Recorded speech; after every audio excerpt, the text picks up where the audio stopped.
Yeah, what's up, everybody? Welcome to fourth quarter. We are live.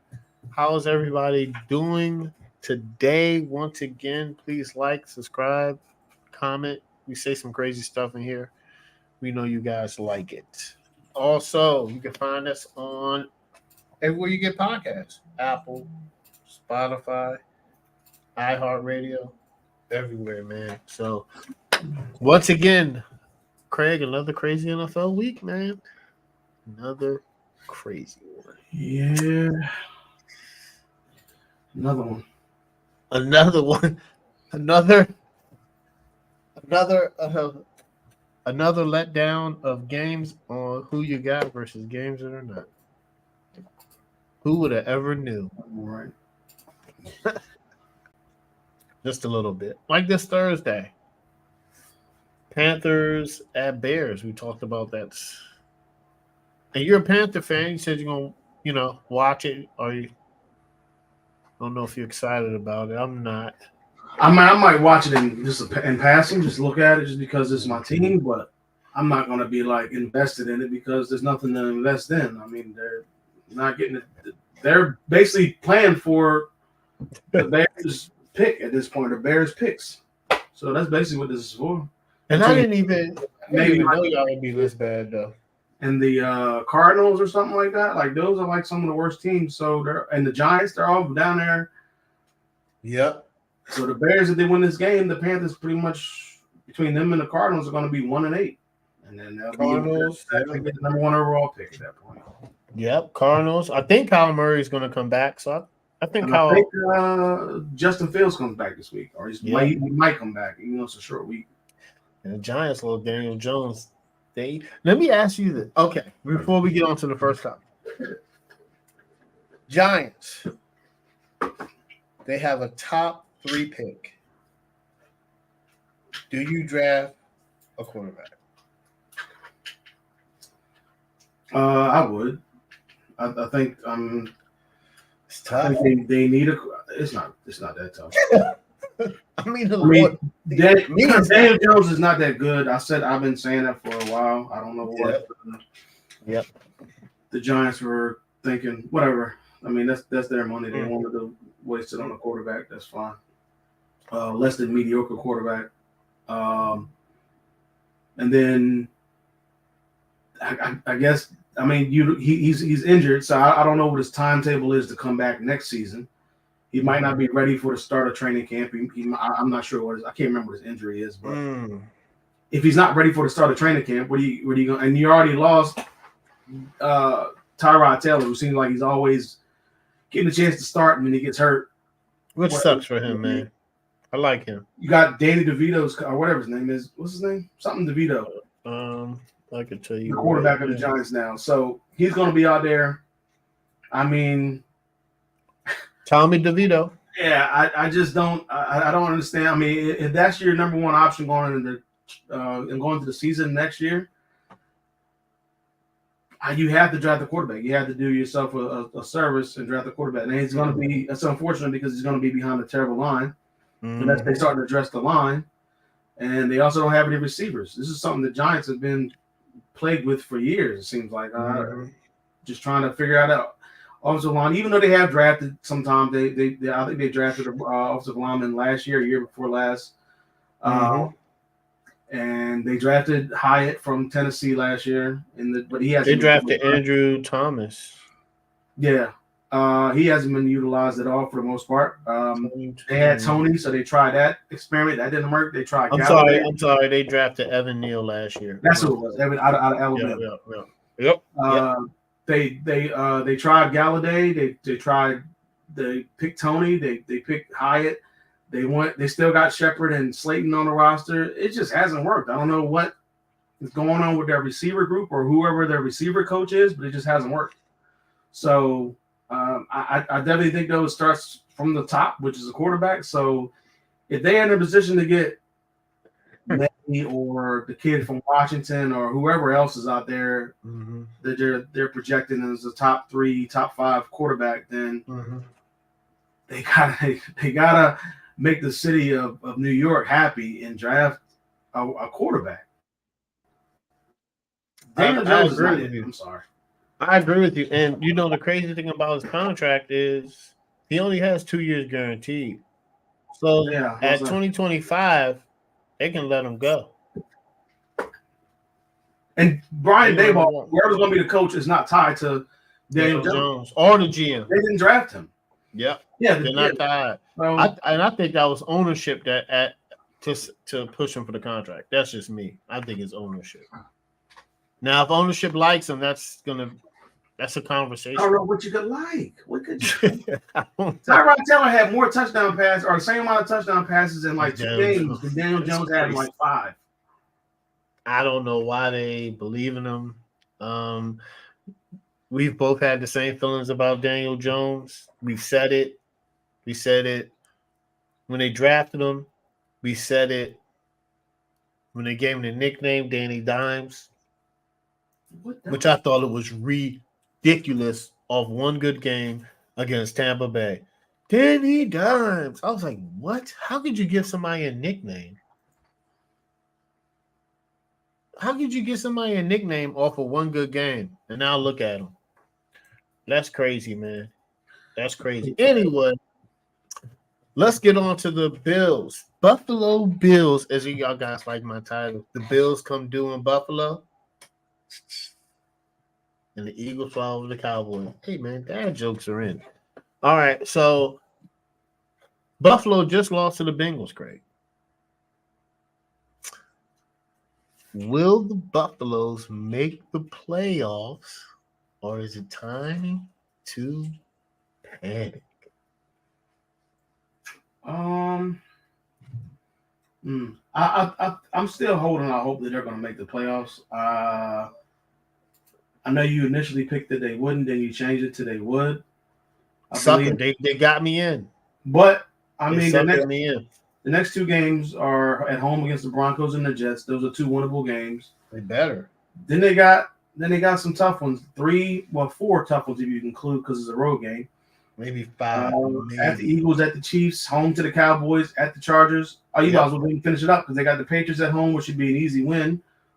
But it's a division game, so you never know. And then they got at the Dolphins. So 1, 2, 3. I think they can go 4 wins. It might not. It's very tight. They have to go 5-3 over the next 8 games. I think I can see at least 4 wins in there. 2, 3, 4. I can see 4, but it's going to be tough maybe to get that 5th one. Maybe, between the Cowboys and the Chargers, they might win one of those games. That'll give them 5, in my opinion. That'll be 4. So both those teams, I think that'll be 5. But it's going to be tough because this team is so inconsistent. You never know what you're going to get with this team. Yeah. One day they'll come out and then they'll put up 48 against the Dolphins, and the next game they'll come out and put up 10 or 12 14 against the Giants. Or they'll lose to the Patriots. They almost lost the Giants too. They almost lost. They almost lost to Tampa.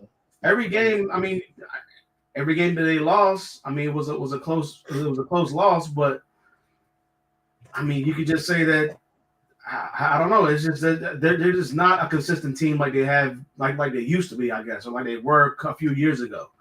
That's why I picked them last season to go to the Super Bowl and win it all, or maybe just go there. A lot of people picked them, and they disappointed. They just can't get the job done. They just cannot close out games, and it seems like they always make mistakes in the wrong at the wrong time. Yeah. The defense, obviously, they're missing a lot of key players in their defense. But Josh Allen still looks like sometimes he tries to do a little too much, tries to make the Superman type of play when he doesn't really have to a lot of times. Mm-hmm. There's just so much inconsistency there with that team. They're so up and down. They're pretty much in a pattern now: win, loss, win, loss, win, loss. So it looks like the next game is going to be a win. But this team is just, I don't know, man. They have so much talent. And I think if they continue to go this route, Mo was probably right about it, is that McDermott's going to be on the hot seat just because they're just wasting away a lot of this talent here. and a lot of their chances that they've had to get to the Super Bowl and they just haven't gotten it done. So Yeah. I'm still holding out hope, though. I'm still holding out hope that they can make the playoffs. But Craig Mo was right as he called the coach out. He said it. I think he said it last year. he might have said it this year. I think he said this year and last year. And we were like, nah. He was like, man, I'm telling you. So shout out to Mo. He'll be joining us later, Scott. Later, guys. And they were on. it's panic time or not. We know. Listen, after the Raiders got rid of Josh McDaniels, they listened to the segment. Anyway, this is tough, Craig. I'm not gonna lie. This is tough. I don't know. First I was like, nah, they're not gonna make the playoffs. I should have stuck with it, but I didn't know who else to put in. I didn't know the Texans might make it at this point. We don't know. It's halfway through the season. This is when, once again, we start to see teams get exposed and not winning. And this is the point in the season you want to be heading up, not down, right? Because Denver's not a. We don't know if Denver's an easy win. They're coming off a bye. They just beat Kansas City. I don't know if that's an easy win. They should beat the Jets, but last time they didn't, which is weird. And now those Josh Allen mistakes to the Jets and to the Patriots are coming back to haunt them because those to me, those are both of those. Well, the Patriots are probably the worst team in the AFC, right? I mean, maybe or near the worst team. You know, I mean, you could say that, right? Right? They're pretty bad. They're in the in the AFC. They're 2-7. And the Broncos are 3-5. The Broncos are bad, but they still beat Kansas City and showed life, and they're coming off a bye week. So I don't know if this is the easy cakewalk game. And I think that this offseason has to be some major changes. A lot of people have been saying the Super Bowl window's closed, and I think it is. I don't think it's closed. I think that they have to revamp. They need to get younger on defense. They need to get much younger on defense. They need to do the Kansas City approach. They need to fire Sean McDermott. Probably hire Ben Johnson. Right? Go ahead and get Ben Johnson. Revamp the offense. Trade and cut ties with the older defensive players. Get very young on defense and focus on the offense. Run the ball. I don't know why they don't run the ball. It doesn't make any sense. So that's what I think, man. I think they're bad. And then you talked about the schedule, right? Broncos, we don't know, but they should win. We hope they win, right? They got the Jets. They should win. They should win. They should be 7-4. That Eagles game is huge because it's in Philadelphia, and Craig, we know the Eagles. We know what they are. They're a good team. And if it goes and if they end up playing situational football, which situational football, guys, is when the game is really close at the end, I'm going with Jalen Hurts making a better decision than Josh Allen. That's it. Then they have the Chiefs. They have the Eagles, Chiefs, and Cowboys. That's crazy. I don't think they make it out that gauntlet. Let's say they beat the Broncos, Jets, and the Patriots. Maybe let's say they beat the Dolphins in Miami. That could be for a playoff spot. But it looks like Miami's going to win the division.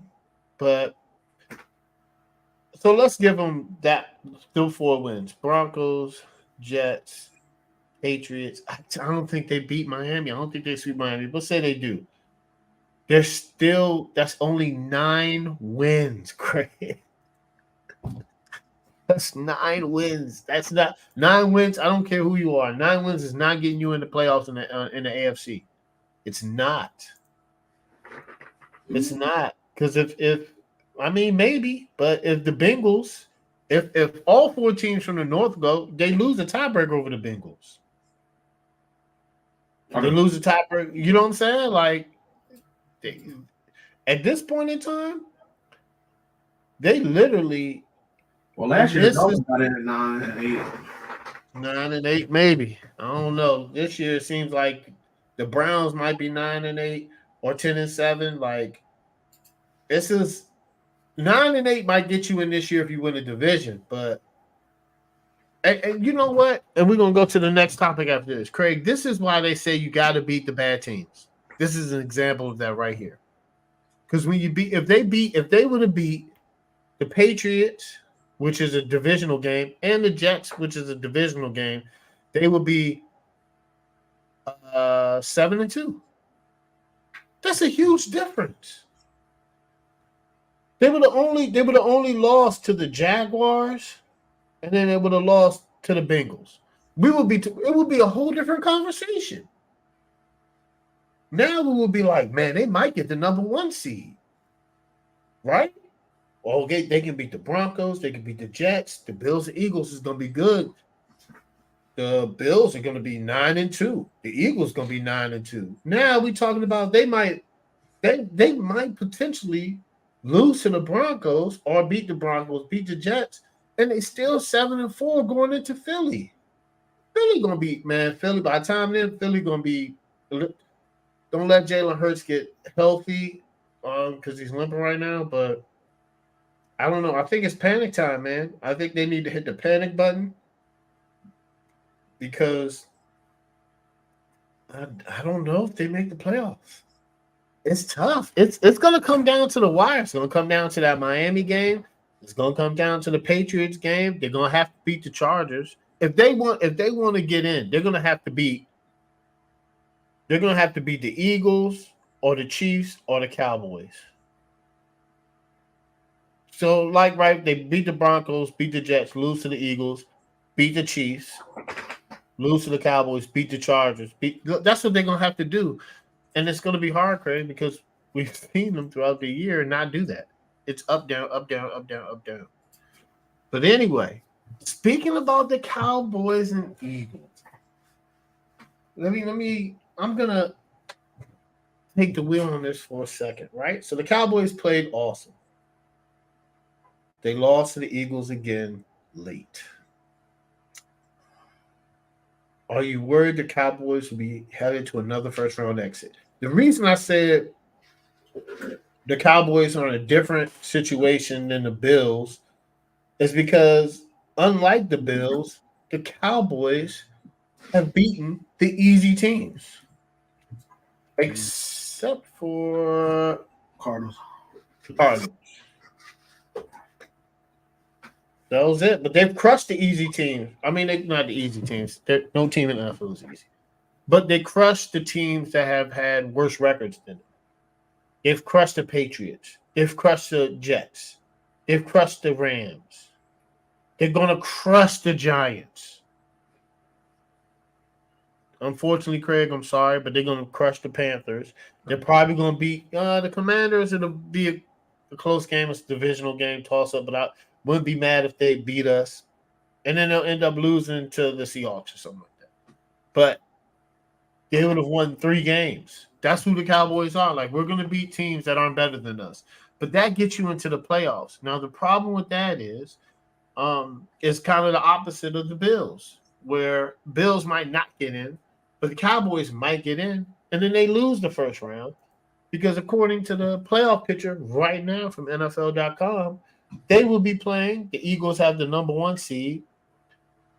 The Lions have the number 2 seed. The 49ers have the number 3. The Saints have the number 4. The Seahawks have the number 5. And Cowboys are number 6. They end up playing the 49ers again. They haven't beat the 49ers in a while. They lose to them every playoffs and then got demolished by him, in the word that some people like to use, mollywopped again. So I don't know if the Cowboys are going to get out the first round because they lose to good teams. What are your thoughts? Do you think the Cowboys are going to get out? Oh, shout out to the AFC North too. They have all their whole divisions in the playoffs. Shout out. It's crazy. It's Um, crazy. It'd be I, crazy. For I mean, I don't think the Cow. I mean, I did pick them to go to the Super Bowl, but I mean, just because I really didn't think the Eagles are going to go back to back. The 49ers, they were my second team that I thought could probably get past and play the Lions in the NFC Championship game. But I mean, at the end of the day, the Cowboys are still the Cowboys. So I mean, you just expect them to lose in the playoffs. Yeah. I can get to the playoffs and then lose. I mean, the NFC is clearly not as deep as the AFC. So, excuse me, they definitely have a chance. I mean, pretty much the Eagles, and then the Eagles are not like World beaters. blown the doors off or anything like that, and just have a big gap between them and the rest of the NFC or anything like that. But they're clearly the best team in the NFC. I wish Jalen Hurts was healthier or 100% healthy. Hopefully, after the bye week, when they get their bye week, he'll be healthy going into the last stretch of the regular season. But I think the Cowboys are right there with the 49ers.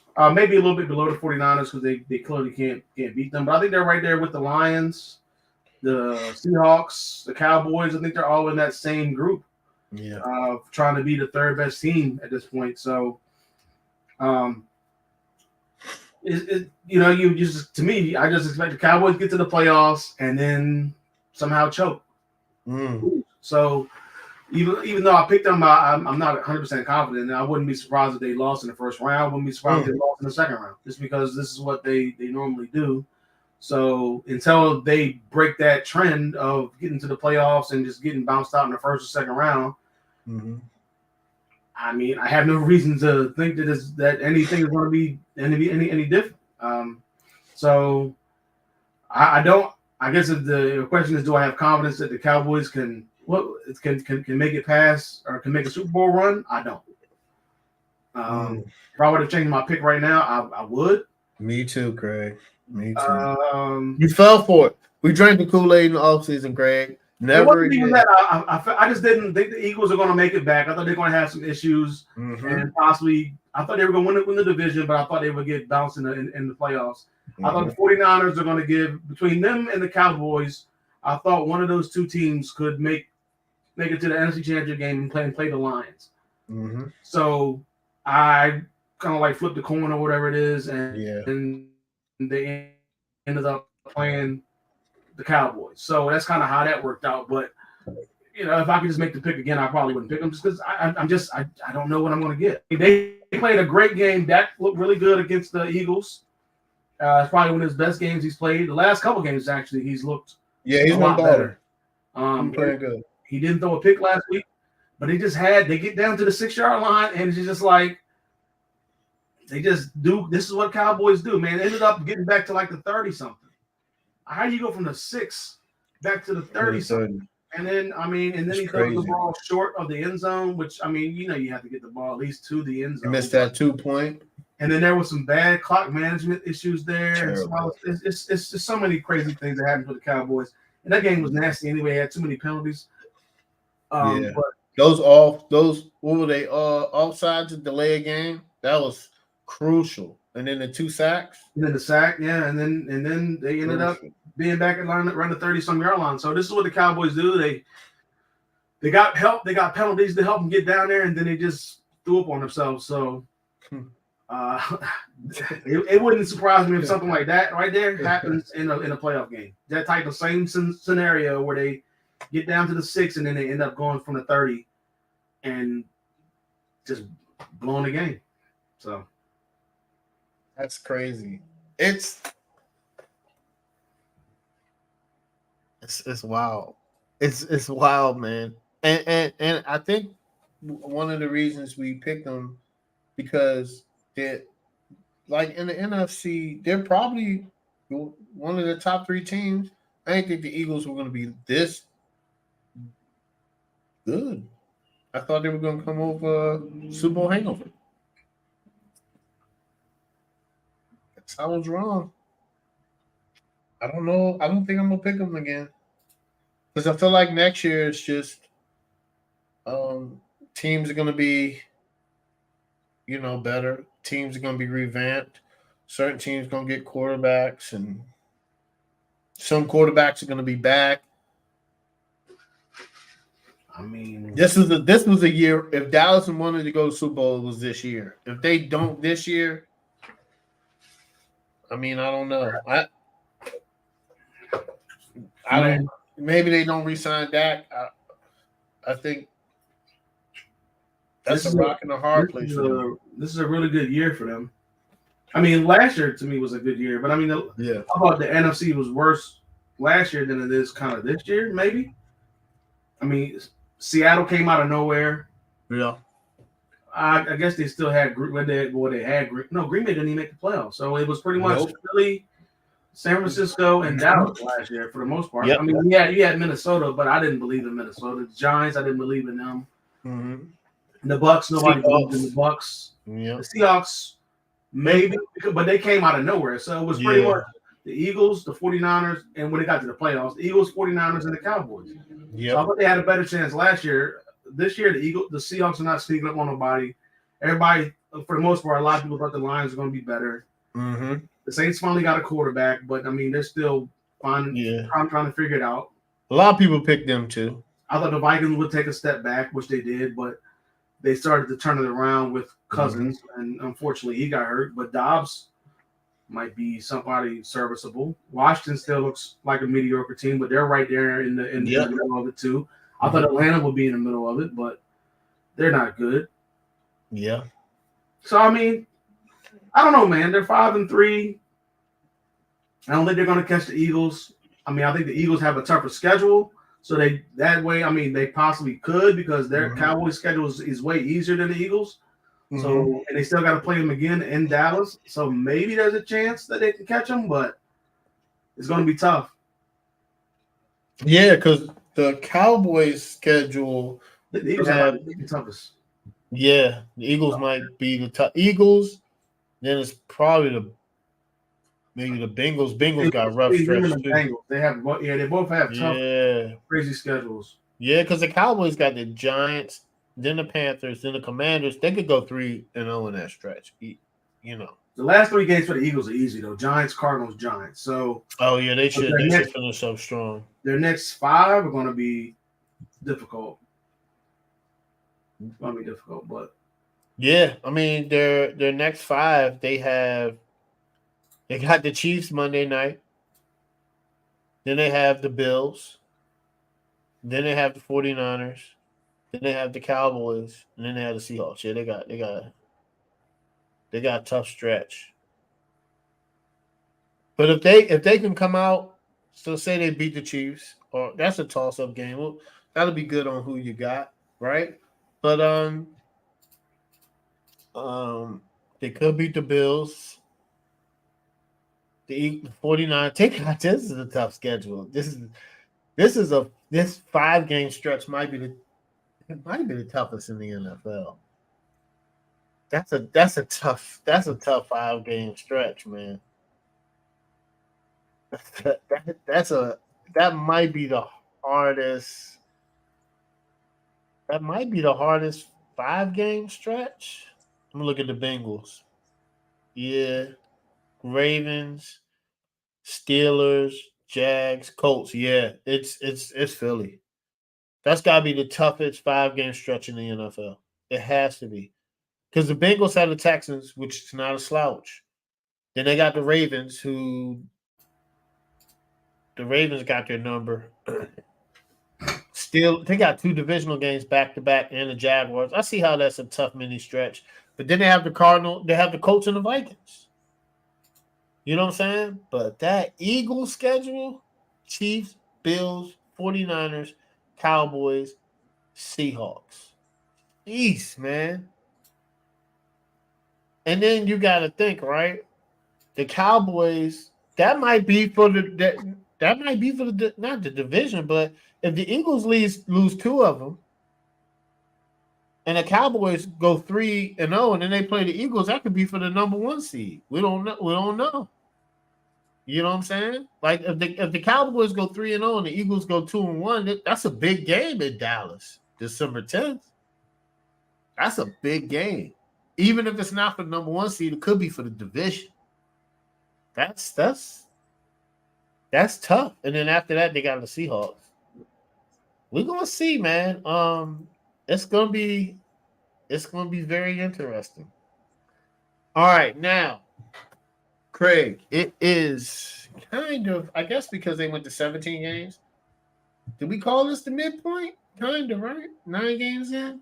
I mean, it's 18 weeks, so I call it the midpoint. Midpoint. Okay, there we go. I was right. Halfway through the season, I was a lucky guess, guys. So let's go through these. We predicted these at the beginning of the year. Some are pretty much straight, some are not. So coach of the year. Who do you have coach of the year? We probably both agree with this. At the halfway point, guys, of the season. It's gonna be different at the end, but right now. Who do you have for coach of the year, Craig? Right now, I have Dan Campbell. Yep. I just think the job he's done, even though, I mean, a lot of people, including myself, I predicted that they would win the division. But, I didn't really think that they would be this good on defense. So that's that's one of the reasons why I mainly picked them. Like, they're really, they're really good defensively. Mm-hmm. So the job that he's done, and over the years that he's been there, the team has gotten better. Yeah. So I went with Dan Campbell. Yeah, same thing. Dan Campbell has them playing awesome football. They're the number 2 seed. They're 6-2. The defense is playing lights out. It says something when you go into the preseason as a favorite and then live up to it, living up to expectations and exceeding them. That's all the head coach. And I mean, the Lions haven't probably been this good, especially if they get like the number 1 seed, which is possible because their schedule. I mean, they're going off last year's schedule, right? So I mean, they, to be honest, and the division sucks. They could have the number 1 seed. They got the Chargers, then the Bears, then the Packers, then the Saints, then the Bears, then the Broncos, and the Vikings. I mean, they can win 6 of those. 1, 2, 3, 4, 5, 6, 7. They can go 5-2, or 6-1, or 7-0 in that stretch. I like that. I could see them winning all these games, to be honest. And yeah, number 1 seed with the Lions, Dan Campbell's it. I mean, you got to give it to him. I mean, I don't know. Have the Lions had the number 1 seed in your lifetime? I don't think so. I don't think I've ever had that happen.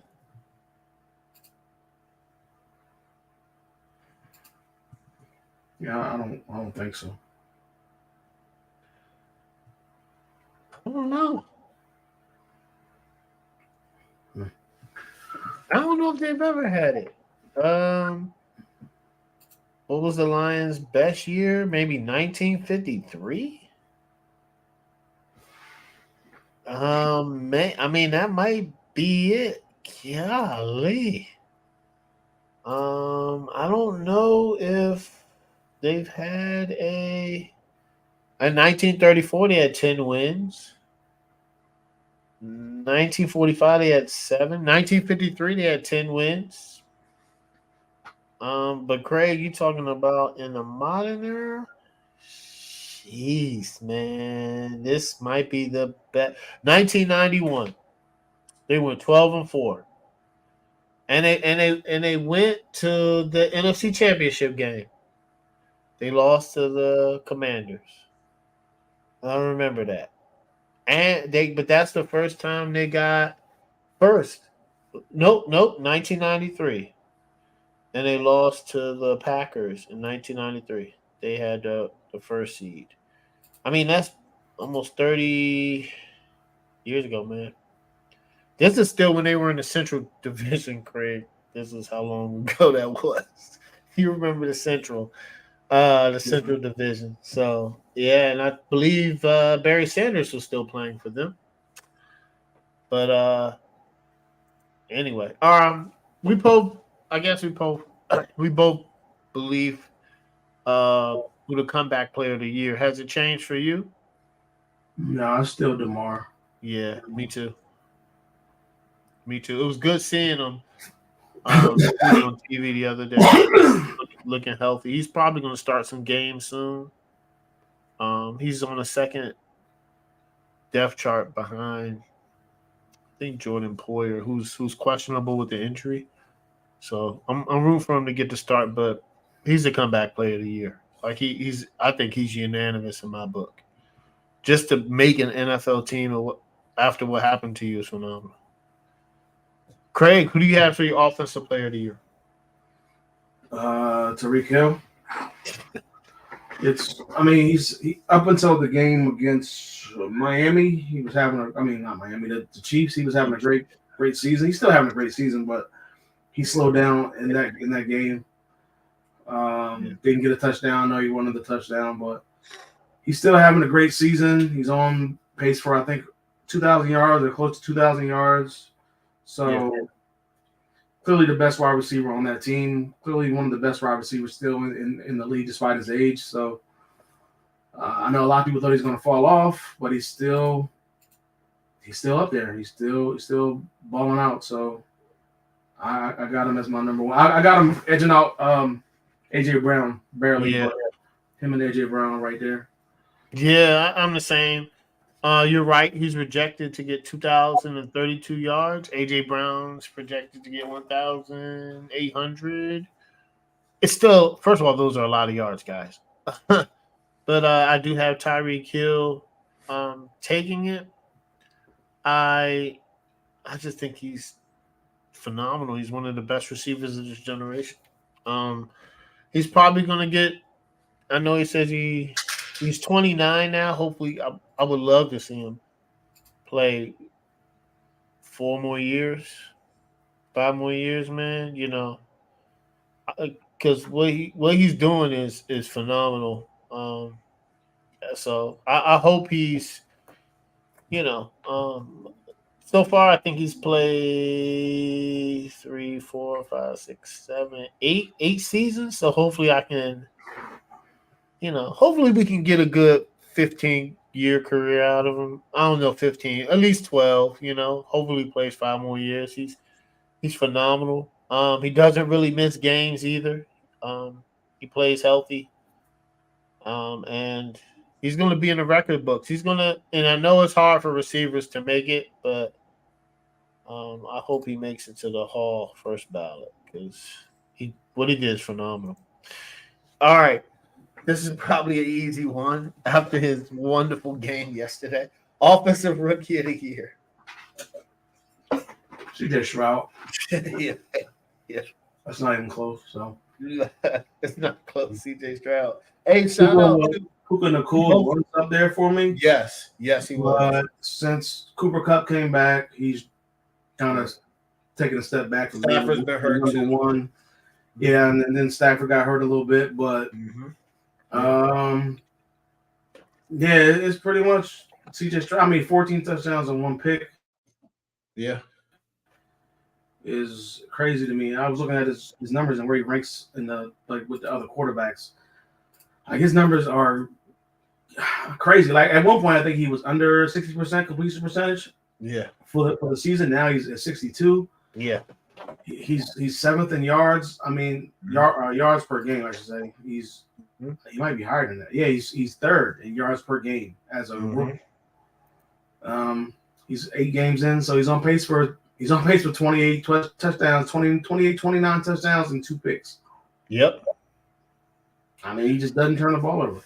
With basically no big name wide receivers. He's just a bunch of young guys down there, and they're just having fun. They're just having fun and winning games. So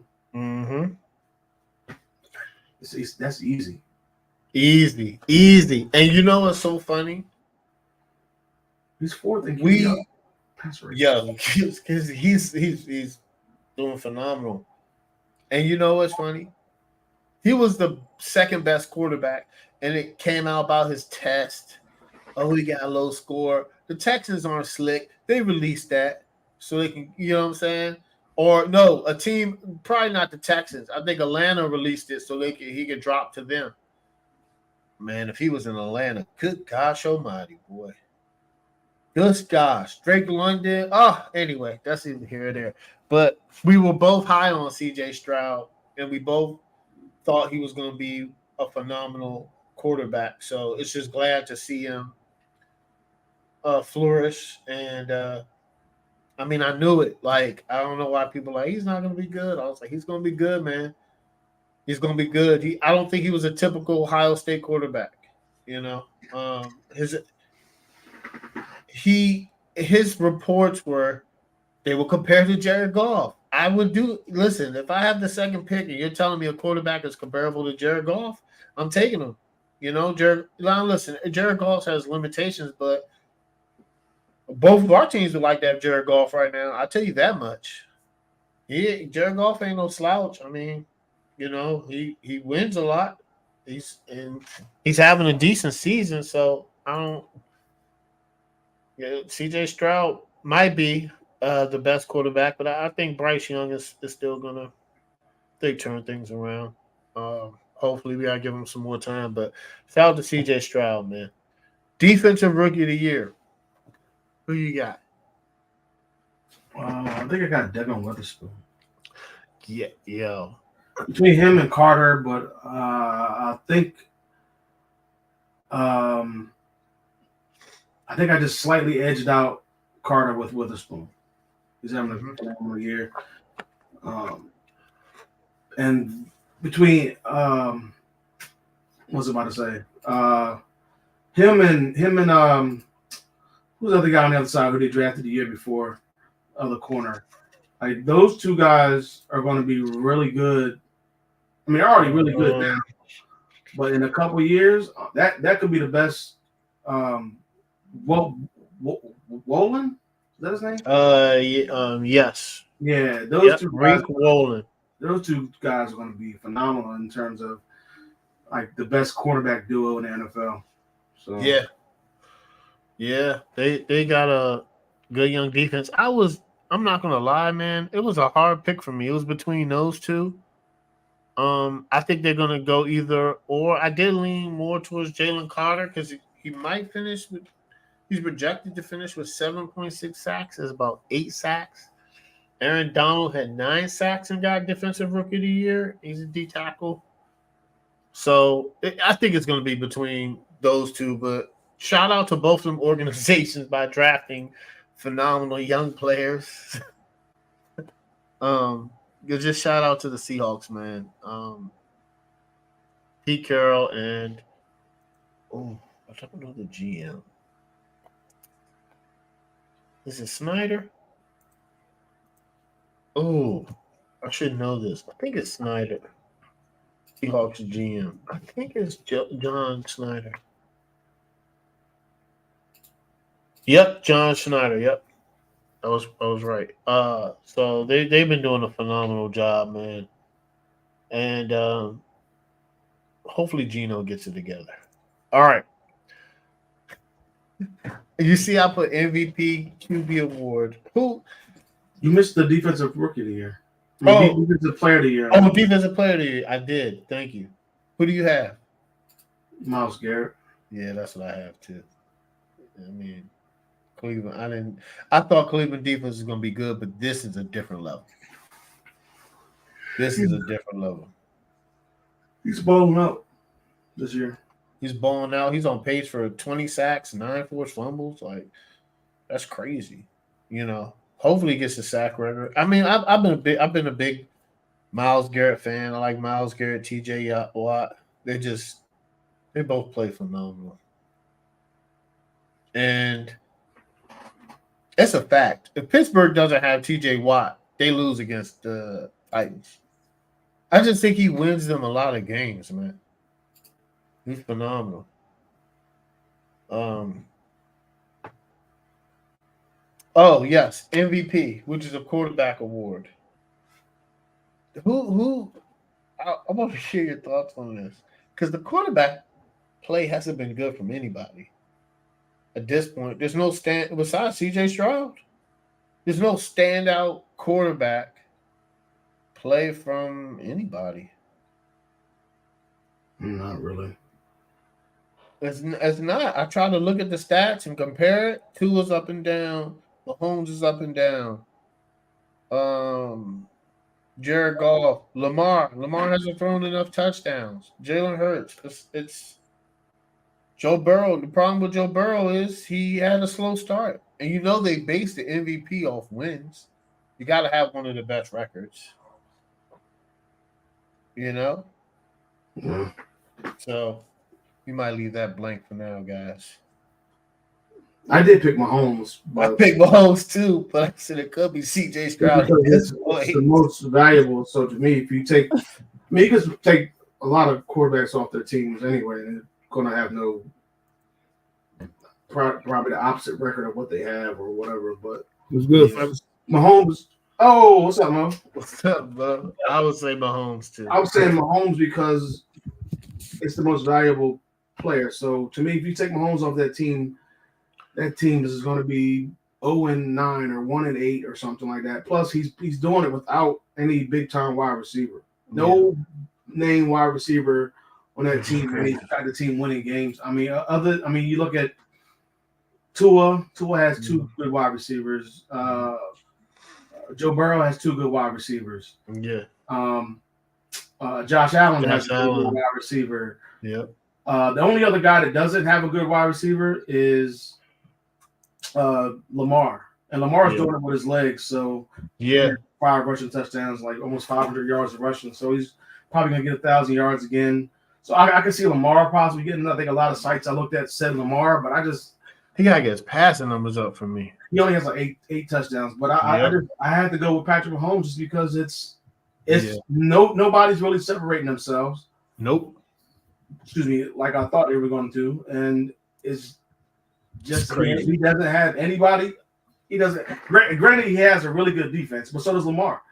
They both have really good defenses. So if Tua's numbers were better, or if they were beating some of these really good teams, then I could put Tua there. But what's the other guy's name? Hurts. Hurts could be there too. He just has too many turnovers. Yeah, he has the best record in the league, so you would think to look at him, but he just turns the ball over seems like every game now. Even though last year he wasn't doing that, so it's tough, man. I'm pretty sure it's going to go to a quarter. I think somebody's going to start to separate themselves out of this quarterback group, out of those 4 or 5 quarterbacks, and eventually beat a front runner to be the MVP. Whether it's Lamar or Joe Burrow or Patrick Mahomes, whoever. I think it's going to be somebody like that. But it's just right now, it's just, I've never seen it. I don't think I've seen it where I just can't figure out at this point who is the MVP. A definitive answer without me having to think about 4 or 5, 6 guys. Yep. There's no definitive answer, and it's funny because Colin Cowherd said it, and I didn't even peep it though, but he was like, the bad quarterback plays across the board. It's just been terrible quarterback play, or the defenses have been a lot better. But for us to be halfway through the season, the midpoint, and there's no definitive MVP because we all know it's a quarterback award is crazy. I think so. I don't know. You know what? This year, if Tyreek gets to 2,000 and this quarterback play stays like this, he could get it. But he has to play phenomenal the last 8 weeks because something tells me that one of these quarterbacks are going to start to separate themselves to get the MVP. But if they don't, Craig, and Miami goes to the playoffs and Tyreek has something, he breaks the 2,000 yards. I don't know. I don't know. That's going to be interesting. I got to see it because the Patrick Mahomes argument is if Patrick Mahomes plays um, just keeping his level, I mean, you might have to go with them, especially if they get the number 1 seed because of he doesn't have any receivers to throw to. So, like right now, he's projected to be 68%, 4,600 yards, 32 touchdowns, or 15 interceptions. I mean, that's pretty good.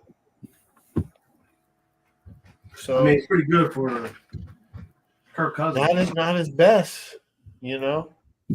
But it's not pretty good for what we've seen out of MVP. Patrick Mahomes throughout the years.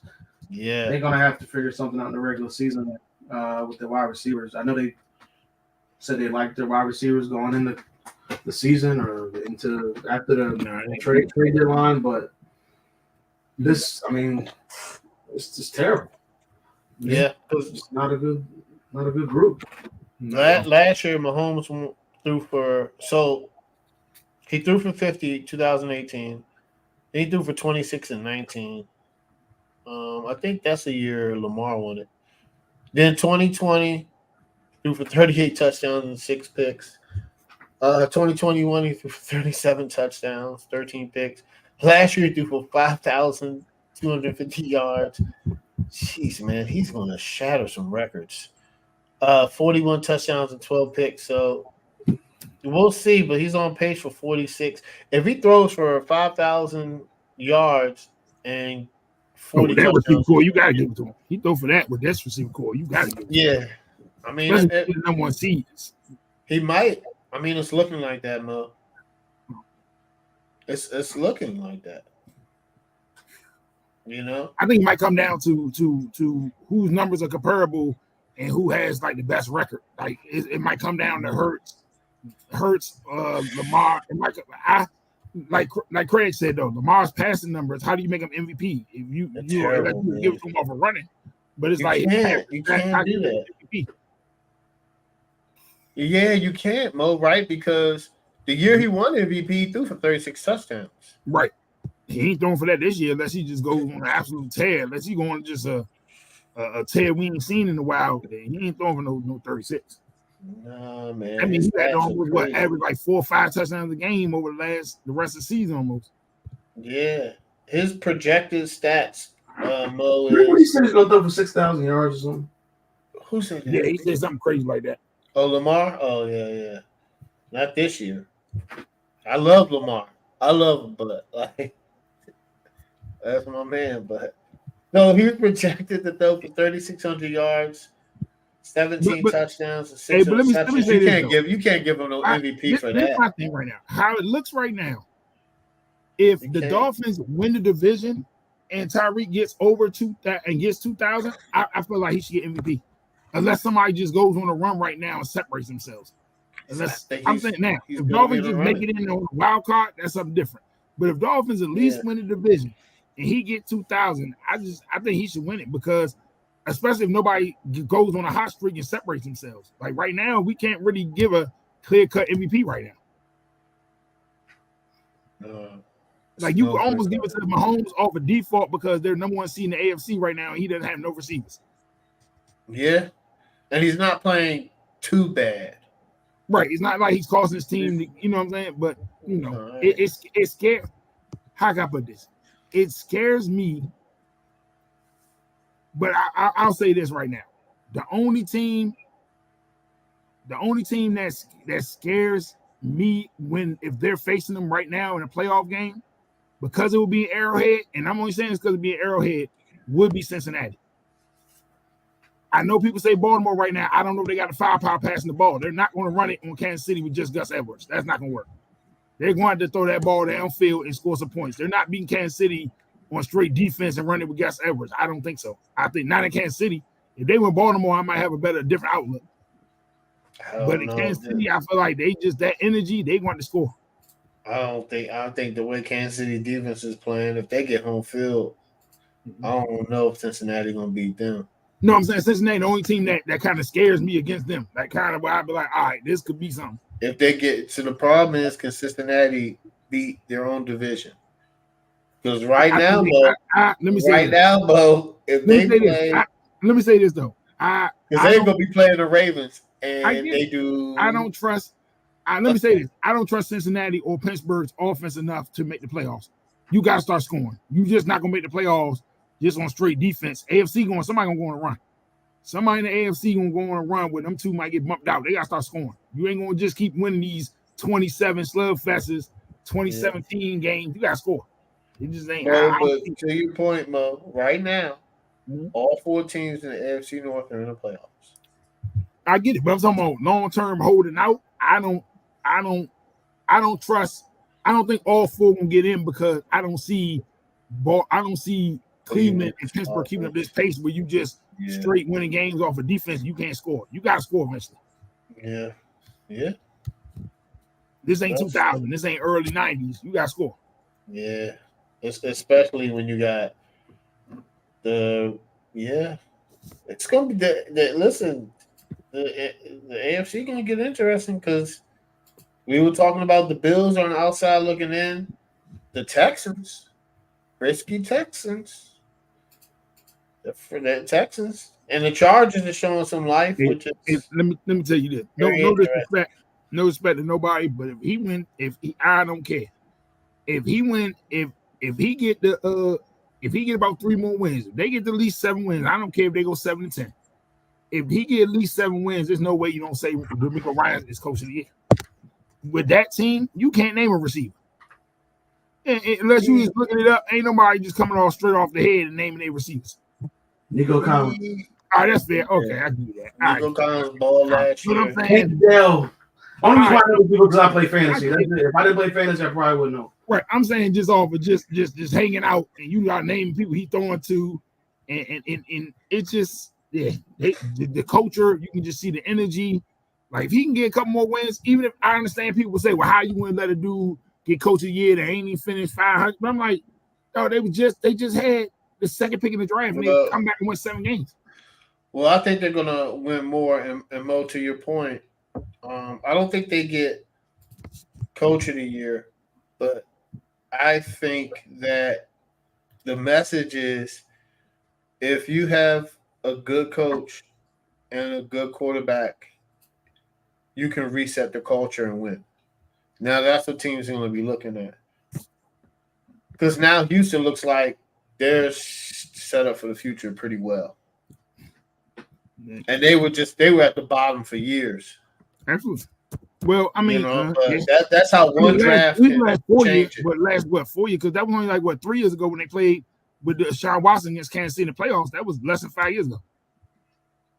Yeah, I think that was that was either 18 or 19 when they went to Kansas City. That was 18. No, that was 19. That was 19, Mo. Yep.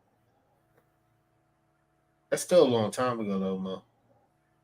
It's about 4 years.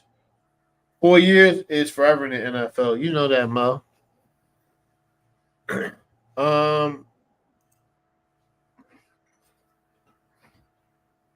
Anyway, all right. So I'm gonna do. Is it time to panic or not? So this, guys, is something that I do every week. It's my segment, and it goes out to the teams that are panicking because they're not good, or they need to put the panic button. They need to fire some people. Last week, the Raiders listened to the segment me and Craig were on, and they listened. This is how important and valuable my segment is. Teams listen. Mark Davis, you were listening. All right, so let's get to it. Panic time or nah? The Falcons. You know why it's panic time? And I've been said this, and I do not like the Falcons. I thought I liked Desmond Ridder, man, but for some reason, I don't know if he has all these weapons. It's either Desmond Ridder or the coach. And if you have a losing record, Atlanta, you got to move on from both. Draft Michael Penix is there. Bo Nix is there. McCarthy is there from Michigan. I think that's how you say his name. And then you get a coach. Listen, it's always a good, you can get Eric Bieniemy. You can get Ben Johnson, but you got to reset Falcons because you have Drake London, Kyle Pitts, Bijan Robinson. You should have the number one offense in the NFL. There is no excuse of why those weapons are not getting used. So, yes, it is panic time, Atlanta Falcons. Hit the panic button. Reset. It's panic time for the Rams. It's sad, man. But this is what happens when you go all in for the Super Bowl. Now, would I do that? Yes, of course. To win the Super Bowl, go all in. You're going to suck for some years. This is what happens when you trade draft picks and you trade Jared Goff. Me, I would have stuck with Jared Goff, and I would have kept my draft picks. I just like to build teams differently. I like to build through the draft. I don't like to free agent trade because then you end up in this position where you're in a fire sale. But they won the Super Bowl. But now the problem is they're 3-6 and they signed Carson Wentz. Listen, guys, they signed Carson Wentz. Do you know what Carson Wentz does? Do you know who Carson Wentz is? You need to ask the Colts and you need to ask the Commanders because he's not a good quarterback. So they're 3-6 now. I'm glad they have the draft pick because it's going to be high. And then they can't get a quarterback because they paid Matthew Stafford an extension. And I don't think they can move off Matthew Stafford anytime soon because Matthew Stafford just signed a 4-year extension. 4-year extension. Their potential out 2026 after they paid him $152 million. So if they draft a quarterback, unless they cut him or trade him next year, he'll be 36 years old. Somebody's always looking for an old quarterback. Yeah, it's panic time for LA. Start over. Y'all gonna suck this year. Got Carson Wentz. He sucks. Y'all gonna have a top 5 pick or maybe top 10 pick. Draft a quarterback and move on. You gotta move on. Cut your losses. Eat the money. You got Stan Grant. He's a rich owner. He owns 3 teams. Is he gonna have to pay? Because the bill comes due in the NFL. The salary cap, the bill comes due. Whether you push the money out or push the money forward, you're gonna have to pay. It's like a credit card. Our interest keeps building up, guys. Panic time for the Bucks. I like Baker Mayfield, man. I really do. It seems like if he was mature enough, he would fit perfect in Cleveland right now because the way their defense is playing. But for some reason, Cleveland moved off of him. And maybe the reason why is he's not a sustainably good quarterback. And I like Baker. I do like Baker Mayfield. I think he's a good quarterback, but unfortunately, Baker, they can't win. And the Bucks have a good team, but 3-5 says you don't have a good team. So you're stuck in between a rock and a hard place. You're going to be in a quarterback draft position again. Once again, guys, we see it every year. We're going to see teams reach for a quarterback, and the Bucks could be one. Or they're 3-5. They might finish 7-8. 7-10, 8-9, 9-8. We'll see. It's still early. But right now, panic button all the way. And last but not least, I already talked about these guys earlier. Patriots. It's been word that Belichick's going to get fired during the season. I hope they don't do that. Belichick deserves more. Me personally, I wouldn't fire Belichick because he brought me 20 years of greatness with Tom Brady. Listen, this happens, guys. It's only a certain amount of coaches that are good without quarterbacks. It's the list is very short. You know, you can put Sean McVay in there because he won with Jared Goff and Matthew Stafford. You could put Andy Reid in there because he won with Michael Vick, Donovan McNabb, Nick Foles.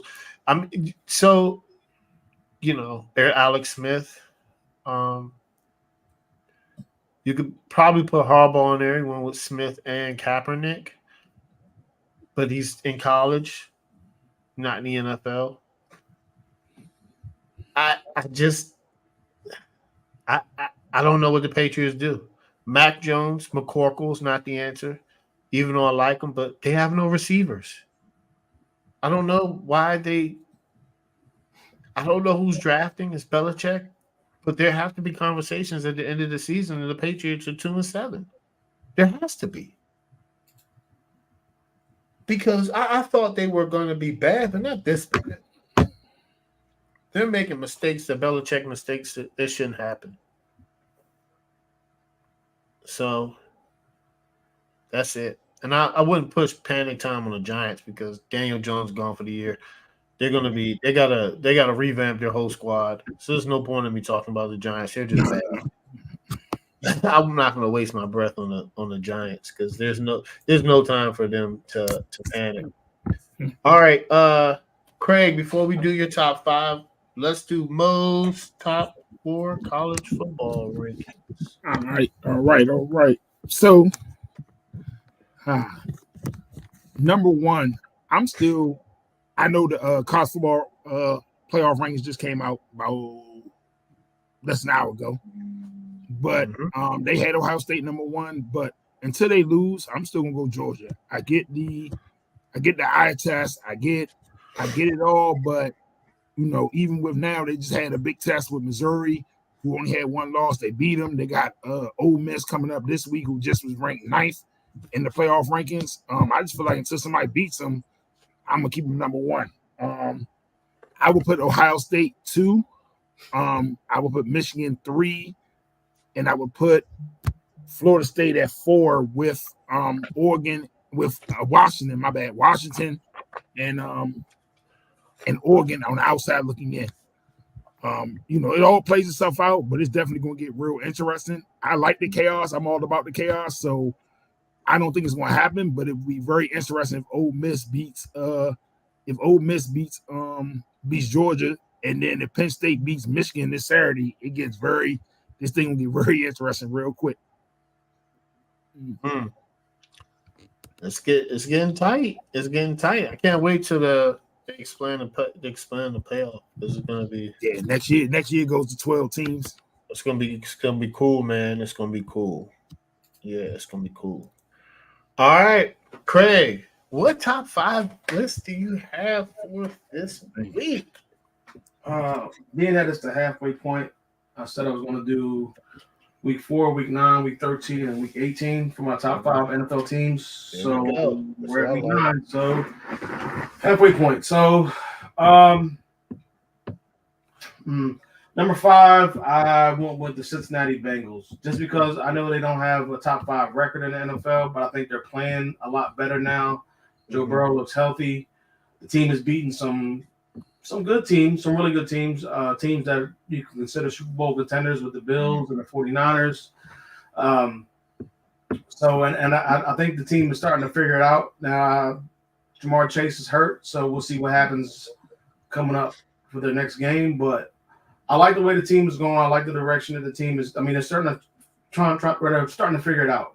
They started out slow, and now I don't know, man. I think it just took Joe Burrow to get healthy and to get himself some reps because he missed pretty much all the training camp. So now he looks a lot better. They've also beaten Seattle. I forgot about them. So I got the Bengals at number 5. Number 4, I got the Jaguars. They had a bye week, but they've also beaten the teams. They won 5 games in a row. I kind of got off the bandwagon a little bit when they was 1-2. And now they won 5 in a row. I'm back on a little bit. I think they're going to finish. They got an easy conference. I mean, easy division. So they should be probably at worst the 3rd best team. They might be able to get the 2nd best. Depends on Baltimore or whoever wins out of the North, or maybe the Dolphins. They're all right there with each other. But I think the Jaguars have an easier time. The only tough team they got in that division is the Texans, or at least that's the way it's looking so far. The Texans might be a year or 2 away from. For me, I think they're like a year or 2 away from contending for this division. Yeah. So I need to see more out of Trevor Lawrence. His numbers aren't like blowing me away. Travis Etienne looks really good. It seems like he's getting a touchdown every week. The defense is solid, and Calvin Ridley, yeah, he has some drops here and there. Sometimes he goes missing, but I think if they can get all those guys involved with Kirk and Ingram, I think they'll be all right going forward.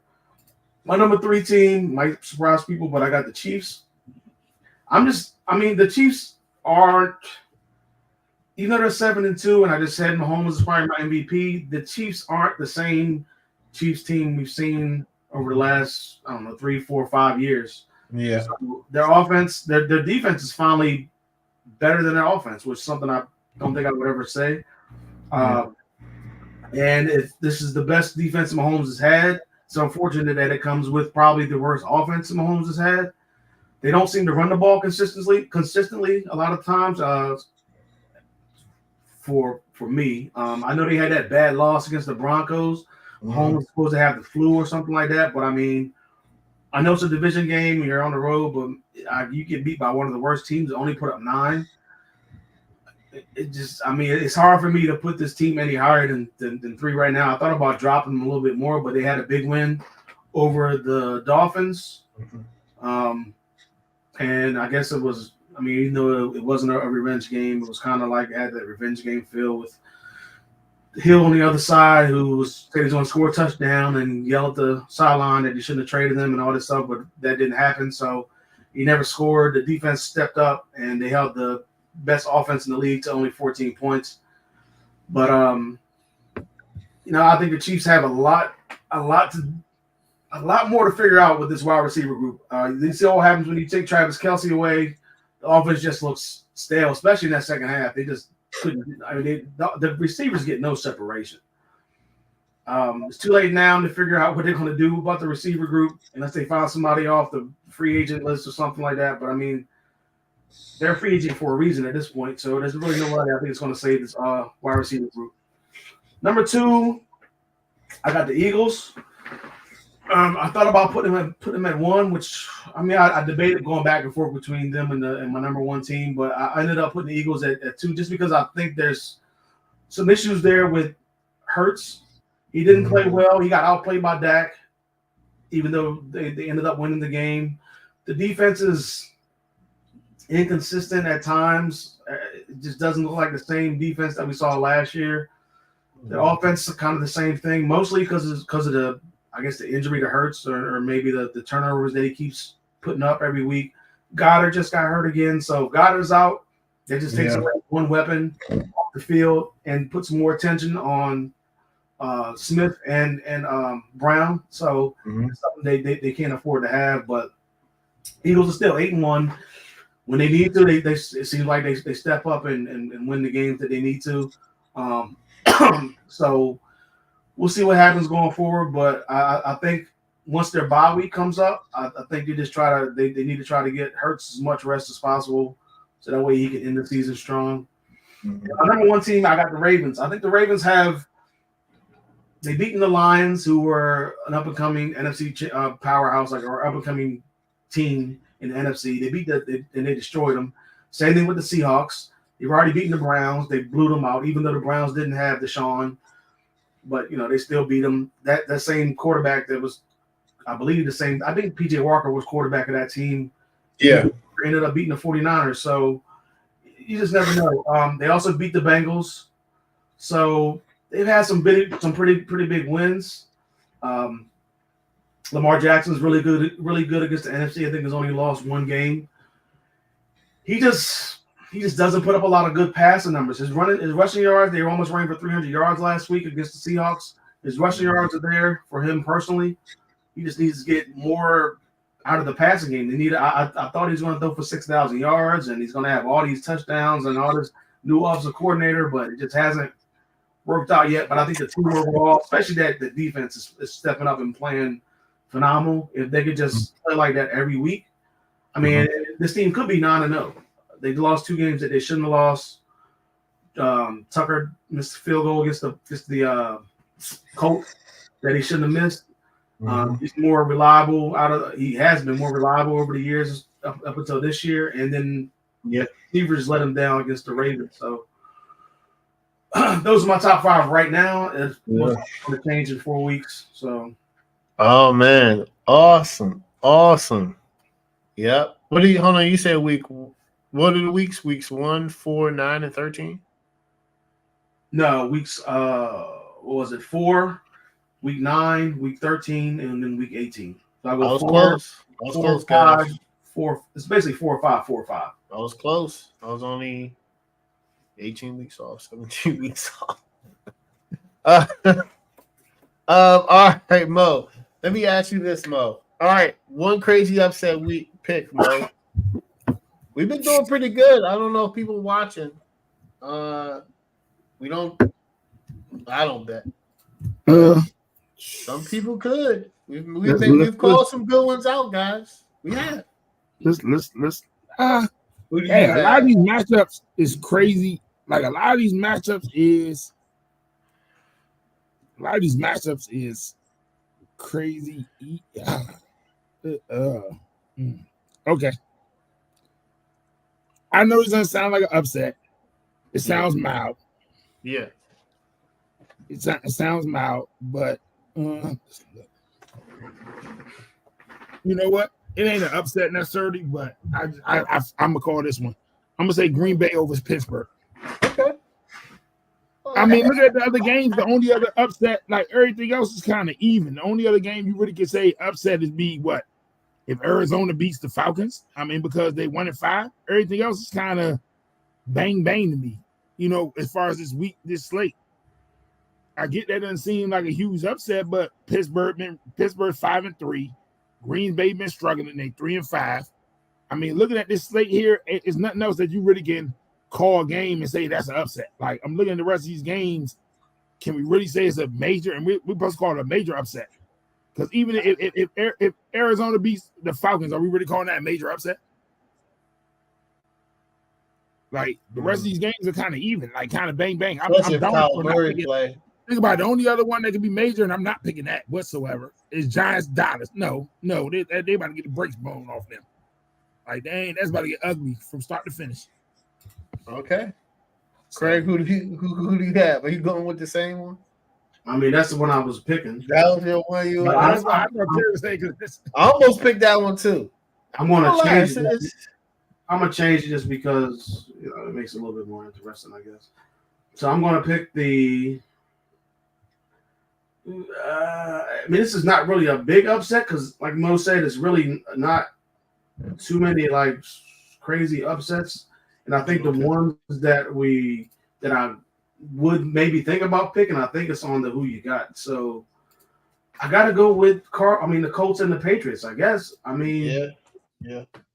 It's not a big. They're not a big favorite. They're only a 2-point favorite.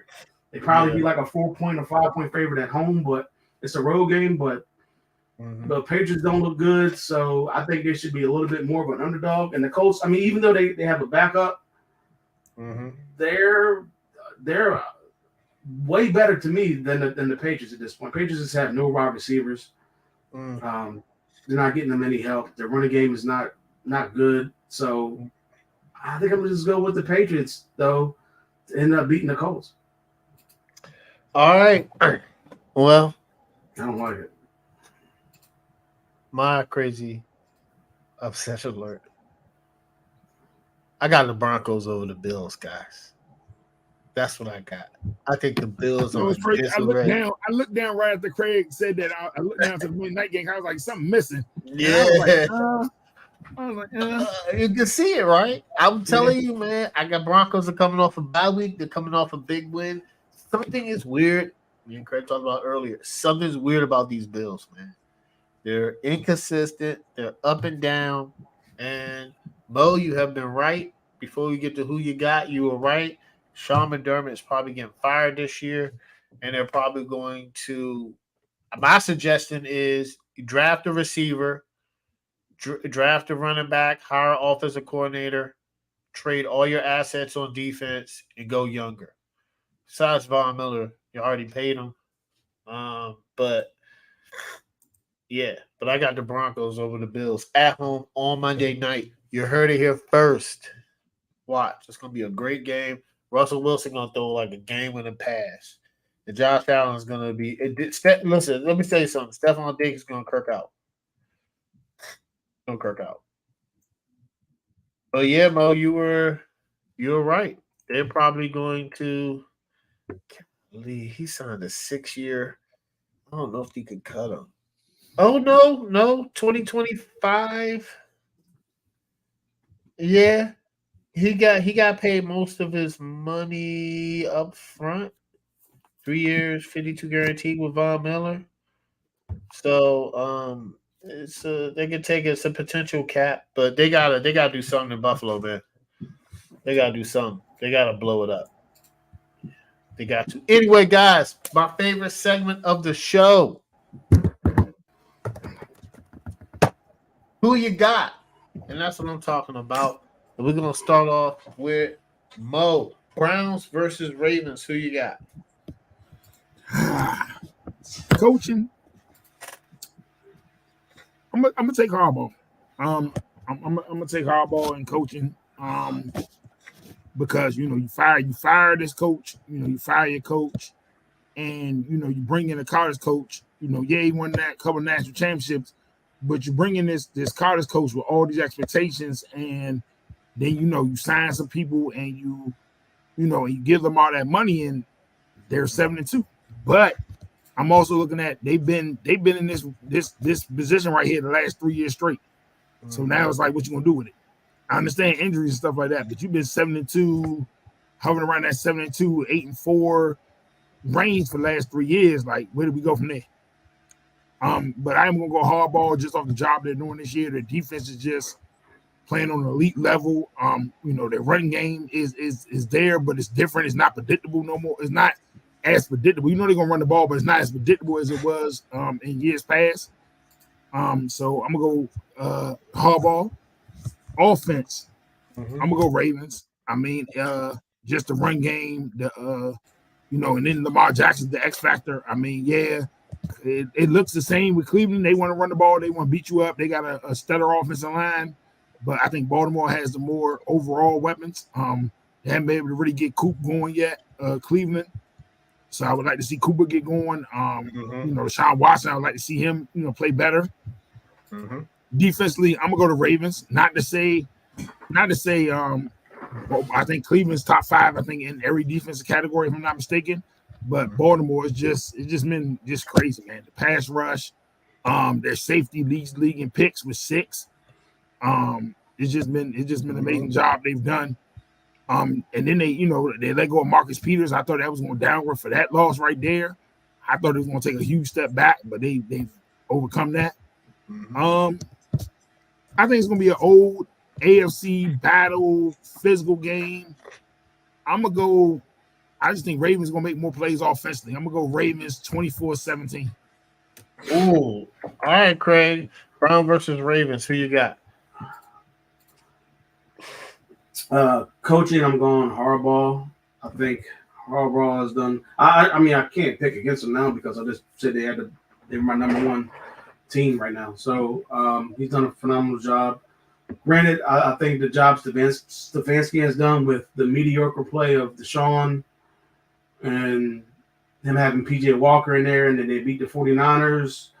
And I mean, that's got to account for something, but I'm slightly going with Harbaugh. Plus, the Browns weren't in the playoffs last year. The Ravens were. So that kind of goes towards the Browns, but I just got to go Harbaugh right now, especially after they beat them earlier. So, I'm going Harbaugh for the coach. Offense, I'm going the Ravens. It's not like the Ravens' offense is just phenomenal. They're running. They have the best running attack. Lamar is definitely a big part of that. The passing attack is mediocre at best, but the Browns' offense is just really non-existent, especially without Nick Chubb.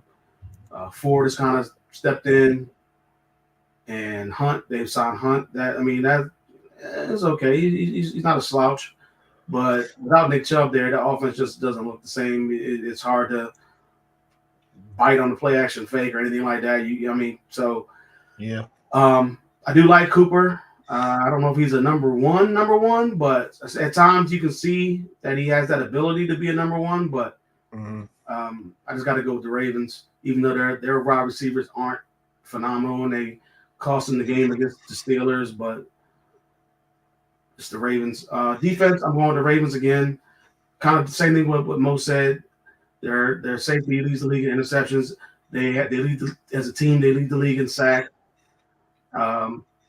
They also lead the league in points against. This day and age, you're only giving up a little under 14 points a game. That's kind of hard to do in 2023, especially with how crazy the offenses are. Cleveland's defense, like Mo said, it should be. I think in total yards per game is number one. So their defense is really good. They have Myles Garrett, who I said earlier was my defensive player of the year at the halfway point. But their Ravens defense is as a group, they're a lot better than I thought they were going to be coming into this season because they always seem to get injured.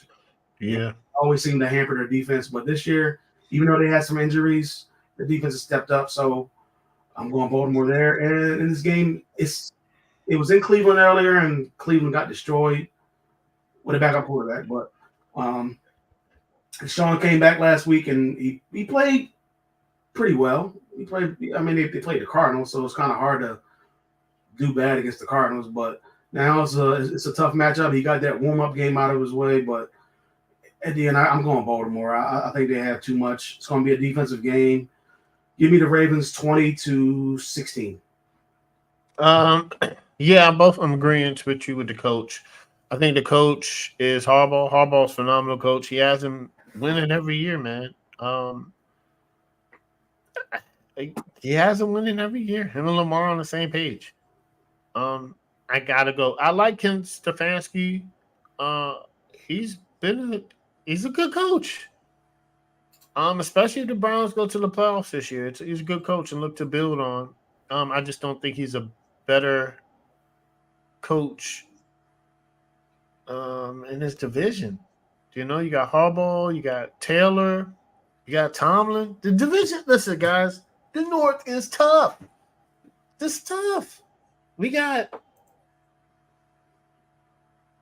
three teams on who you got in the North. Anyway, offense gotta go with Lamar Jackson, man. I know everybody, we need him at this. First of all, his name is Action Jackson because that's what he brings to the table is action. All right, guys.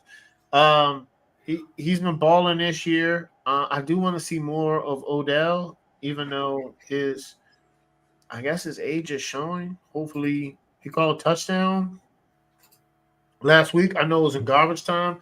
That's still huge for Odell and a receiver just to get confidence. Zay Flowers has been doing pretty good as a rookie. You know, rookie receivers tend to be somewhat of an adjustment. So he's getting the targets. And Mark Andrews, of course, is Mark Andrews, one of the best tight ends in the NFL. The running game is clicking with Gus Edwards. Mitchell, the rookie, balled out. I got to go offense. The Ravens. Cleveland. I think Cleveland's offense would be a lot better if Deshaun Watson was playing good quarterback play. I mean, I don't know.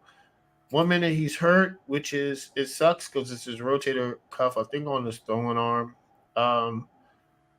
And he's been different ever since those accusations. It's a real thing. He's just been different.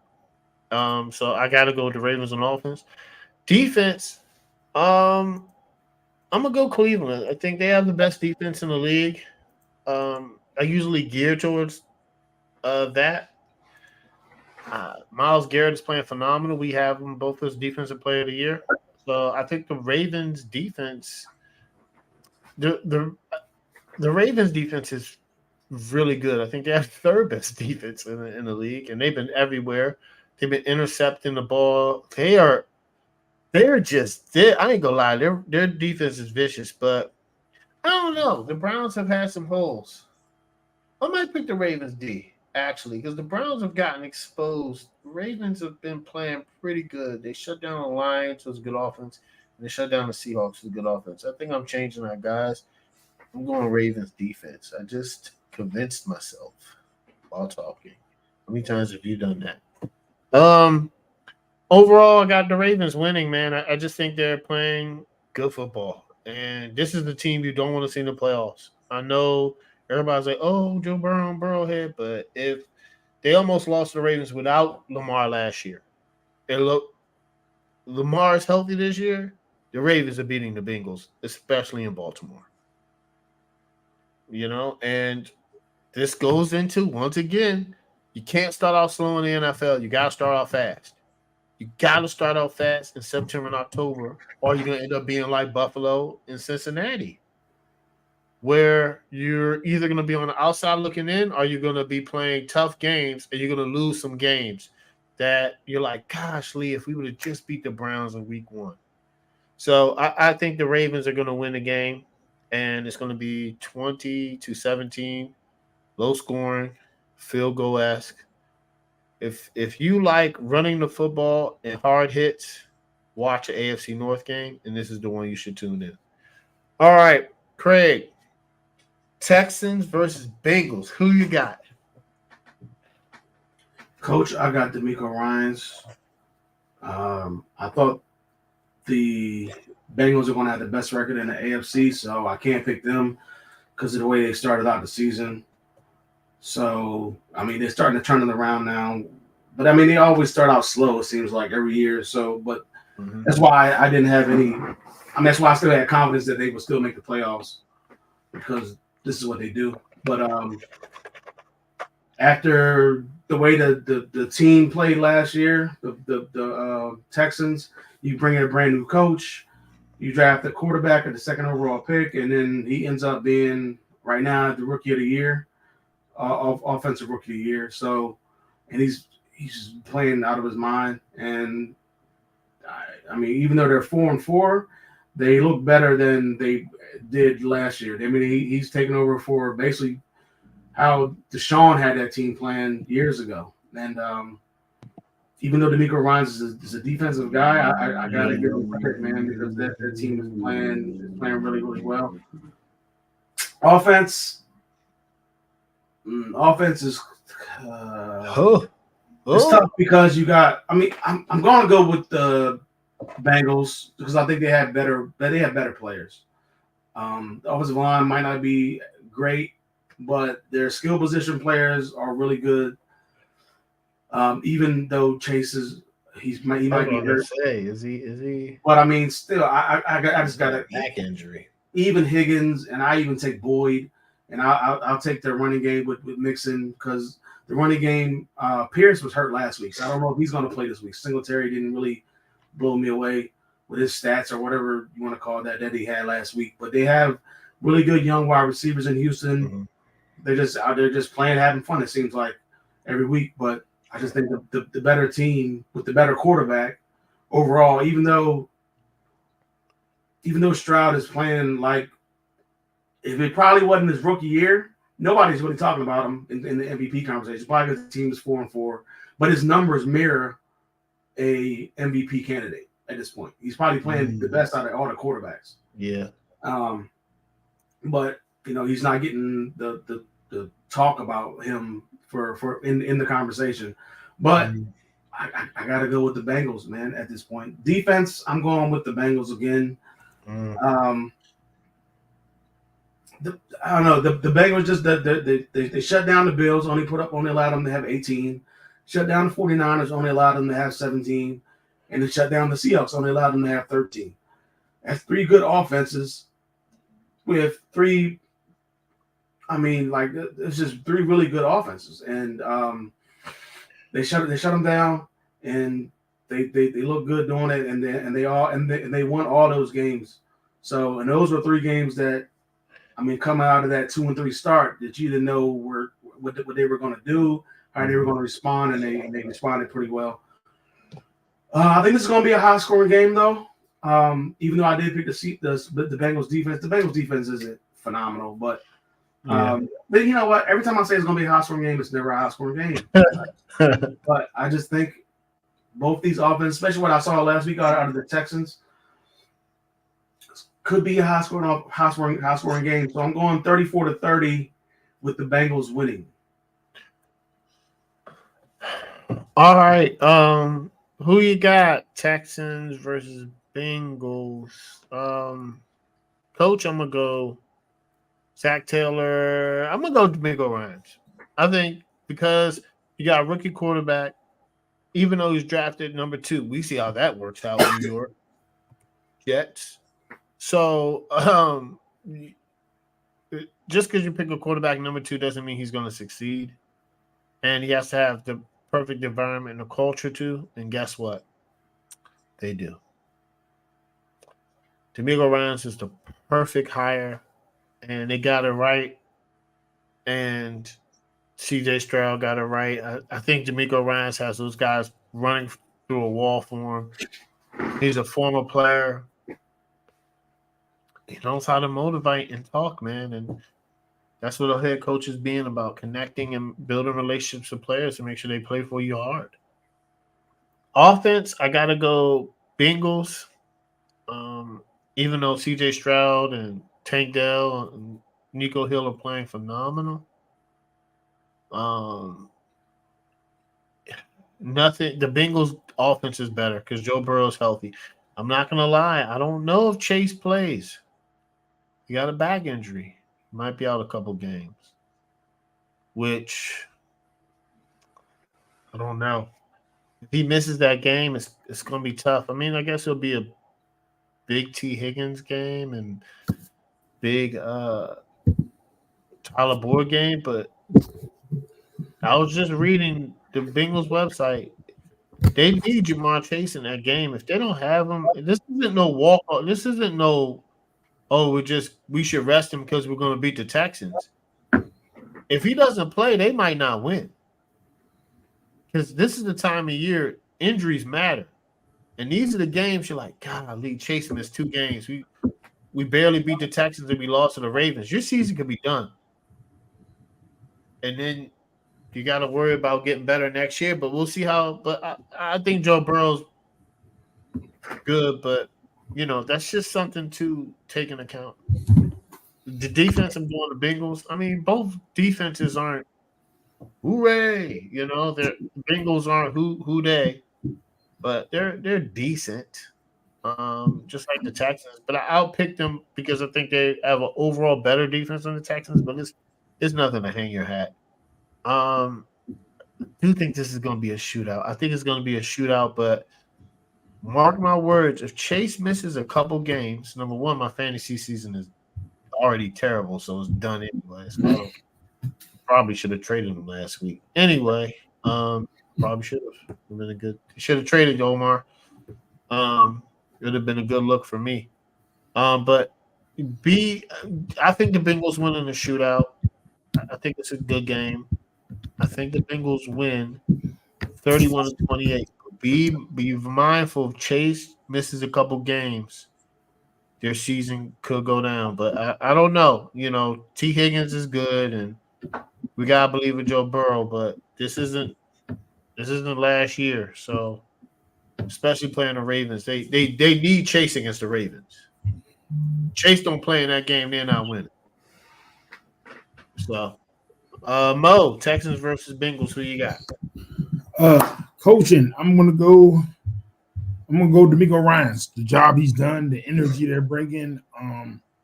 They don't back down. They don't look scared. They're gonna give everybody with their best effort. He holding them accountable. CJ Stroud. It looks like him and Will Anderson. That dynamic duo. They went up and got both of them at 2 and 3. It looks like that's working out for them. The investment is worth it.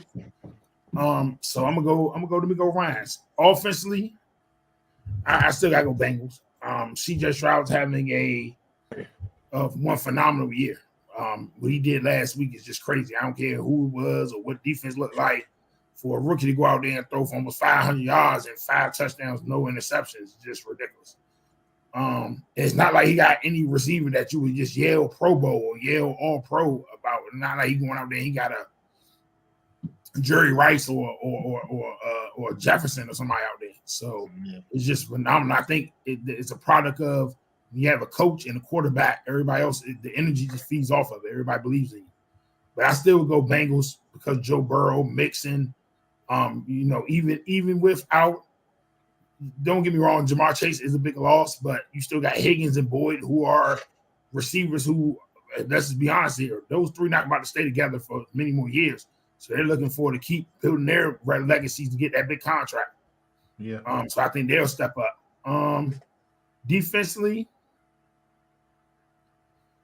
I go Bengals. I mean, just because what they've done. I mean, they've won. Their defense has made plays. They've won over the last couple of years with their defense also being productive. So I go with them. I wouldn't argue or be mad at anybody choosing the Texans to win this game. I would not be mad. I wouldn't say, wow, you're saying that.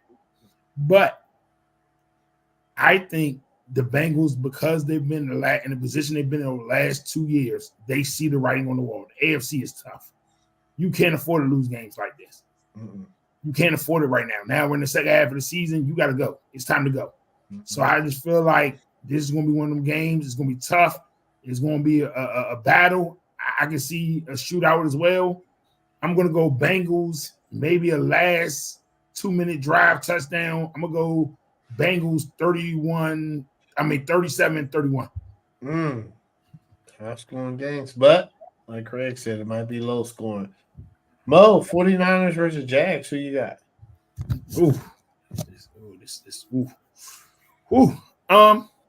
Coaching. You asked me this a couple of weeks ago. I, of course, would have said Kyle Shanahan, but right now, I'm going to go Doug Peterson. But they're on a 5-game winning streak, if I'm not mistaken. I think it's 4 or 5 games. 5 games. They start off like 1-2, and everybody was like, "Oh my God, it's not what it used to be. It's a fluke." Everybody was panicking, and then here they go. And they still hadn't had that signature. To me, they still really hadn't had that signature game where you be like, that's like their rival game. Yeah, that's them. Like they're back. Like that's them. That's the team from last year.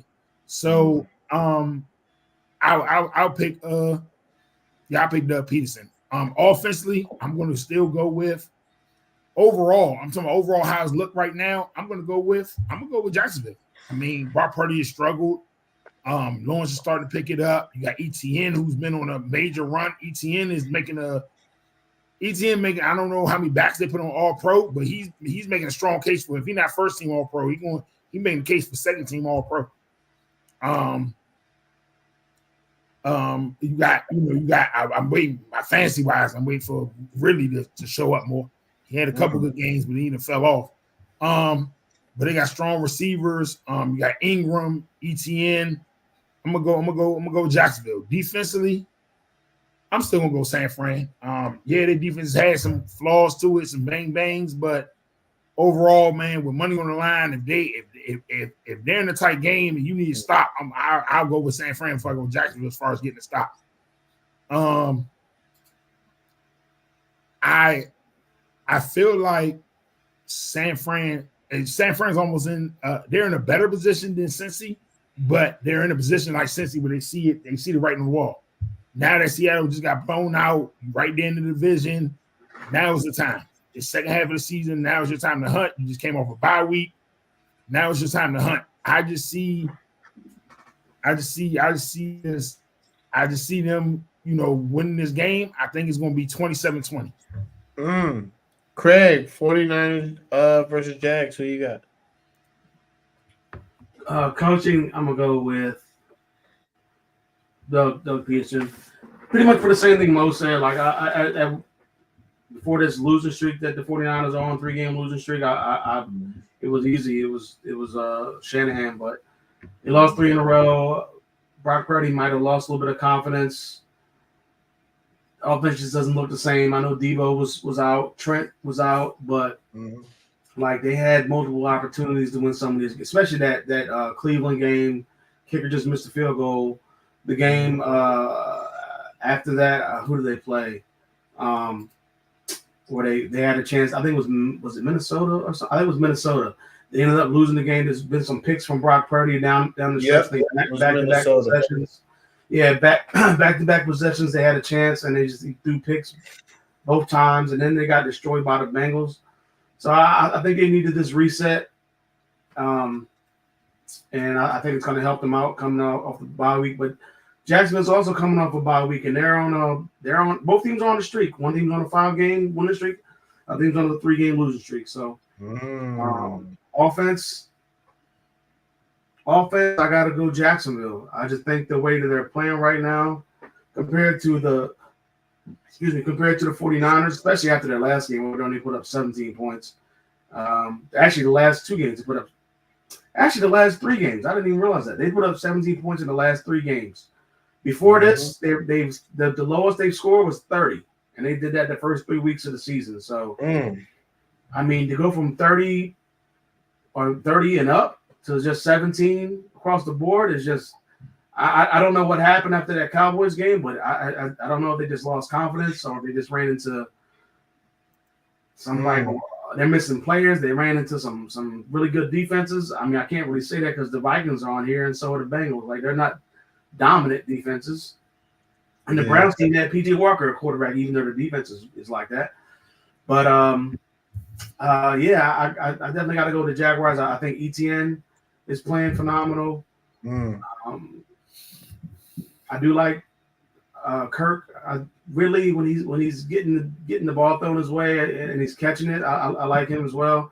Deebo Samuel should be back this week. I think he's practicing. I think Trent is practicing as well. So that's going to give some life to that offense, and hopefully to give life to CMC because he started out in that first 5 games and he was running the ball excellent. And now he's just kind of dropped off a little bit, even though he has tied the touchdown record and he has the chance to break it in this game. But it's that offense is just sputtered, man. Just 17 points a game. So the last 3. Defense, I'm going with the 49ers. I think they have one of the best front fours in the NFL. They just added Chase Young, which is going to help that line as well. Bosa's still there. He's getting double teamed all the time, it seems like. But, maybe Chase Young and some of those other guys can take pressure off him a little bit. Jaguars defense is not horrible, but I mean, it's not the 49ers defense when everybody is actually playing and clicking on. Even though they did lose some of these games, though, they only give up 19, 22. That 31 is kind of bad, but I mean, that was, they're going against the Bengals offense, who was really good. They only allowed the Cowboys to get 10. So that defense can shut down some teams at times when they click on all cylinders. Hopefully this week for them, it'll be this week because they got to stop the bleeding somehow. This is a tough road game going from East Coast to West Coast, or vice versa, going from West Coast to East Coast. And the Jaguars they're off a bye week as well. They didn't have to go anywhere, don't have to travel. So this is one of those big time games where granted you're in the NFC, you're the 49ers, you're trying not to, you're still at this point, you're one of the best 3 teams in the NFC, most likely. But you don't want to fall too far from the Seahawks, who are in your own division. You still have to play twice, which I get. So that could be some get back there. You can just make up some ground there. But you want to kind of bring your dominance back of that team that started out 5-0 and kind of bring that talk back about how good this team was. And it hasn't been there the last 3 weeks. And a lot of the talk has been about Brock Purdy. Is he the guy? Is he not the guy anymore? Stuff like that. And on the other side, you got the Jaguars, who, granted, the Texans, I think, are still a year or 2 away. They're not going anywhere. I think they're playing hard. And also, you don't want to fall too far away from that whole AFC group because the AFC is so deep. I gotta go 49ers here. I think they're going to be able to stop the bleeding, get back on that winning streak, and I think CMC also breaks the record. So I'm going 49ers 27-21. Okay. I agree with y'all both on who you got for the coaching. I love Kyle Shanahan. I think he's a great coach. A 3-game losing streak. You can't do that. Not at that point in the season. Could have been a turnaround game for the Vikings, but I gotta go with Doug Peterson. He has him on a 5-game winning streak. Trevor Lawrence has been playing good. The defense has been playing good. The overall team has been playing good. That's what you want to look for in a good coach. And I think Doug Peterson is a great coach. And I wish they would have hired Doug Peterson instead of Urban Meyer. I think Trevor Lawrence would have. I think this Jacksonville team would have. They would have had their arrival moment before Mo said something like that. I think they would have been phenomenal. Um, for the offense, I like Trevor Lawrence. He's a better quarterback than Brock Purdy, but San Francisco offense is just loaded. Brandon Ayuk, George Kittle, Debo Samuel. Debo Samuel is back. Trent Williams has not practiced yet. Oh, he has. A high ankle. Yeah, I just looked it up. He got a high ankle sprain. Those are funny guys. There's no telling when he's going to get healed off that. That just is what it is. Whether it's basketball, or football, high ankle sprain is serious injury. Not a serious injury, but it's one of those that could linger all year. It depends, because nobody's playing fully healthy right now. Everybody's hurt. Everybody's hurt. This is the time of NFL season where it's got to grind it out. So yeah, I got to go with the 49ers on offense. Even though Jags' offense is good, Christian Kirk is good, Evan Ingram good, Travis Etienne is good. They just don't amount up to San Francisco's offense of CMC. Defense, Jags' defense is sometimes they're good, sometimes they're bad. I just I wish I knew that jingle. But sometimes like I don't know, they're not consistent. The 49ers are a consistent defense. I think they're good. I think unfortunately the defense has had some holes. But once again, like you said, they got Chase Young who's going to add pressure to the quarterback. He's playing for a contract. He just saw his man Sweat get paid. And San Francisco can afford him because they're paying Brock Purdy nothing. Not nothing, but, quarterbacks get – when I mean nothing, guys, I don't mean nothing. I mean he's getting paid 7th-round quarterback, which is $800,000. Most quarterbacks get paid a lot of money, especially if they win games or good. That's all I'm saying. So they can fit the bill for Chase Young right now. But I got 49ers defense. Overall, guys, I don't think 49ers 3 in a row off a bye week. I think Shanahan's going to have those guys rolling and playing, even though it's going to be hot. Yes. Hot in November in Florida. It's a thing. Yes. It's going to be hot. It's going to be muggy. But I think the 49ers, the way their team is built, they can handle it. I have the 49ers winning 28-21. All right. Craig, Saints versus Vikings. Who you got? Oh man. You know what? I think I'm gonna go. This is a tough one, man. I think I'm gonna go Kevin O'Connell as my coach. Just because of how they started out the season and how they kind of turned it around right now. And then they ended up winning a tough road game last week. With Dobbs, who came out, who didn't even know how to take snaps really from how they take snaps with that offense from the Vikings. So, and he just learned a few plays, or learned a few formations or whatever he learned. It wasn't like he had time to really learn the whole playbook or learn anything for the most part after getting traded from Arizona. So, and he's got O'Connell's got the team at 5-4. I thought the team last year, obviously they won so many close games. This year they started out 0-3 and then they were 1-4, and it looked like they weren't going to turn it around. And then, lo and behold, they started to turn around, and they've beaten only one good team in that stretch. But it's who's on their schedule. Yeah. Now they're 5-4, and they're looking like a team that could get the last playoff spot possibly. Right now they're in the 7th playoff spot, so they're looking pretty good. I gotta go with O'Connell right there. Offense. This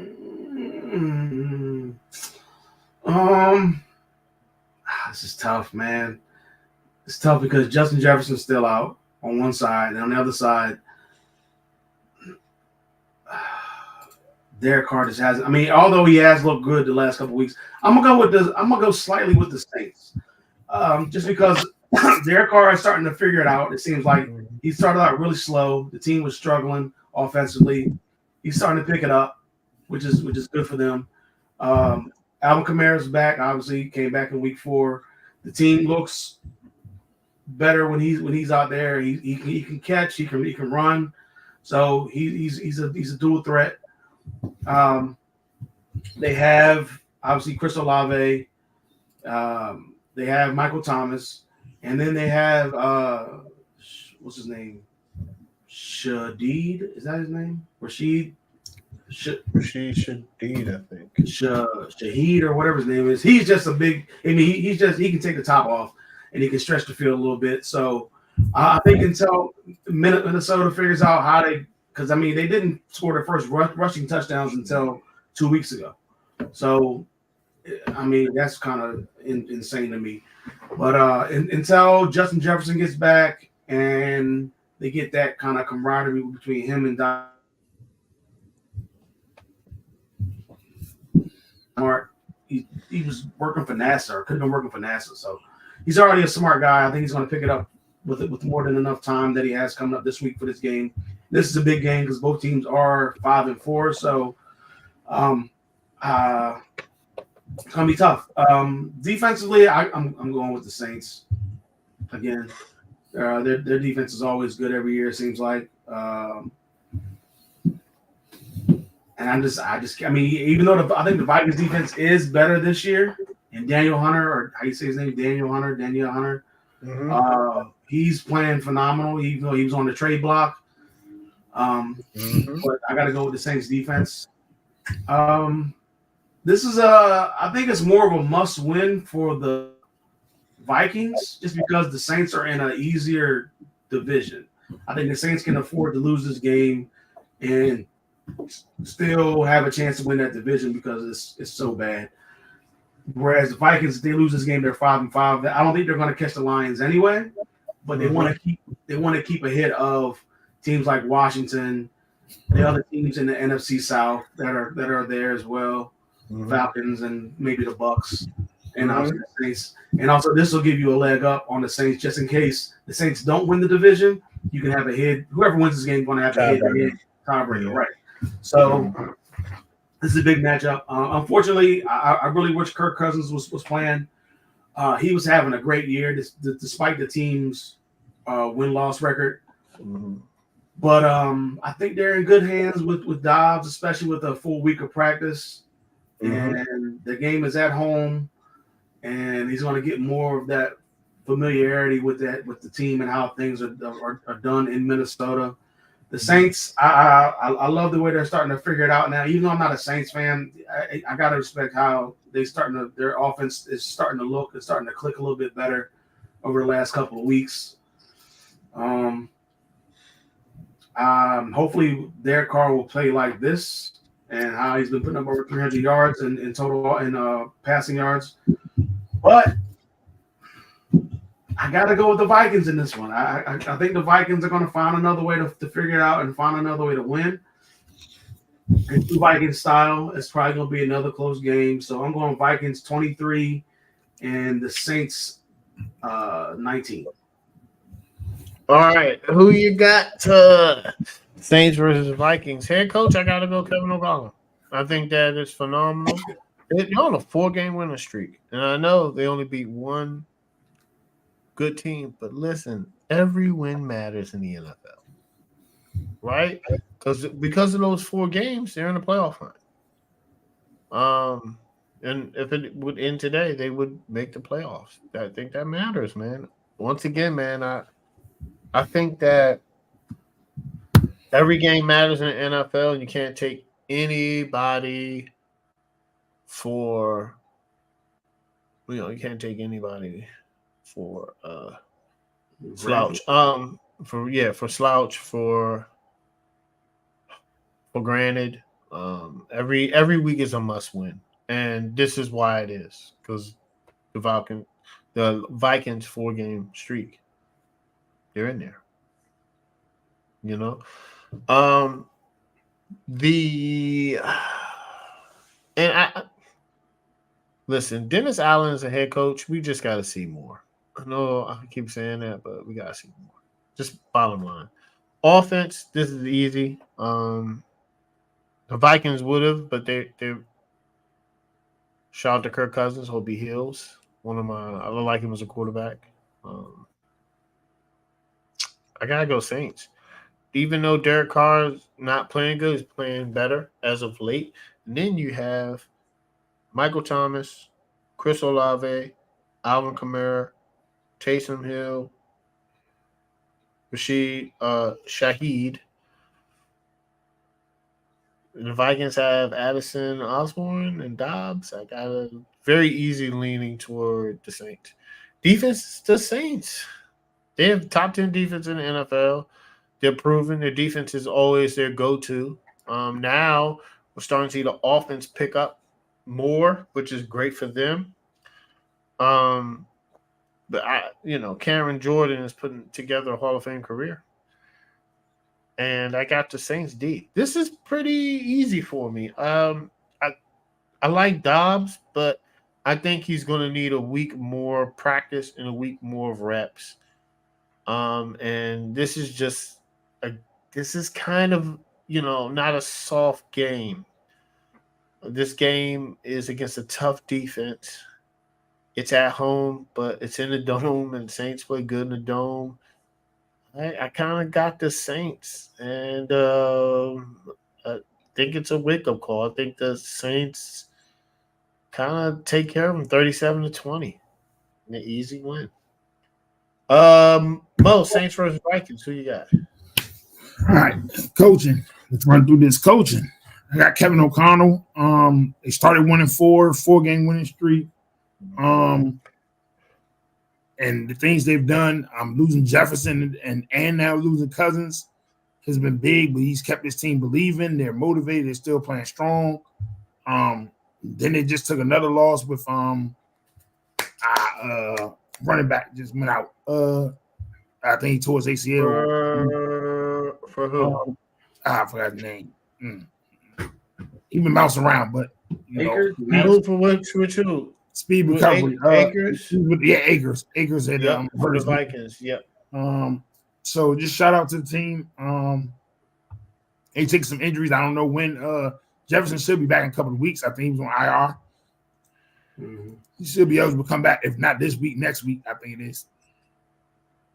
But so I'll take Kevin O'Connell. Offensively, I'll take the Saints. I think this would be a totally different, conversation if you had Cousins and Jefferson on the field. But with those pieces missing, you still got Derek Carr, Kamara, Olave, Mike Thomas. I just feel like the Saints. Defensively, I'm gonna go to Saints. Also, they've been a pretty decent unit all year long. When you go out and you sign Derek Carr, you thought Dennis Allen was a man. He's now in year 2. There's that job. I think it's put up a shut up time. I think these are the type of games you need. Just like Craig said, and I just looked it up. Both of them are in playoff position right now. I think in the playoff start today, the Saints will be in as that 4 seed is the division winner, and the Vikings will be the last team in the playoffs as the 7th seed. So this is huge because of tiebreakers. Just in case, like Craig said, just in case they don't make, just in case the Saints don't win the division, at least they can fall back on possible tiebreakers and get in. I like the energy I see from Minnesota, but I'm gonna go New Orleans in a tight one, maybe a last-second field goal. I'm gonna go New Orleans 24-21. All right, Mo. Lions versus Chargers. Who you got? You said Lions versus Chargers. Oh, this is yeah. Coaching, I just can't go with Staley. Not when you going against other solid coaches. So I'm gonna go with Dan Campbell as far as coaching. The job he's done. I know they took kind of an L, kind of a hit with the against the Ravens recently, but they bounced back with the Raiders, and I'm gonna take them.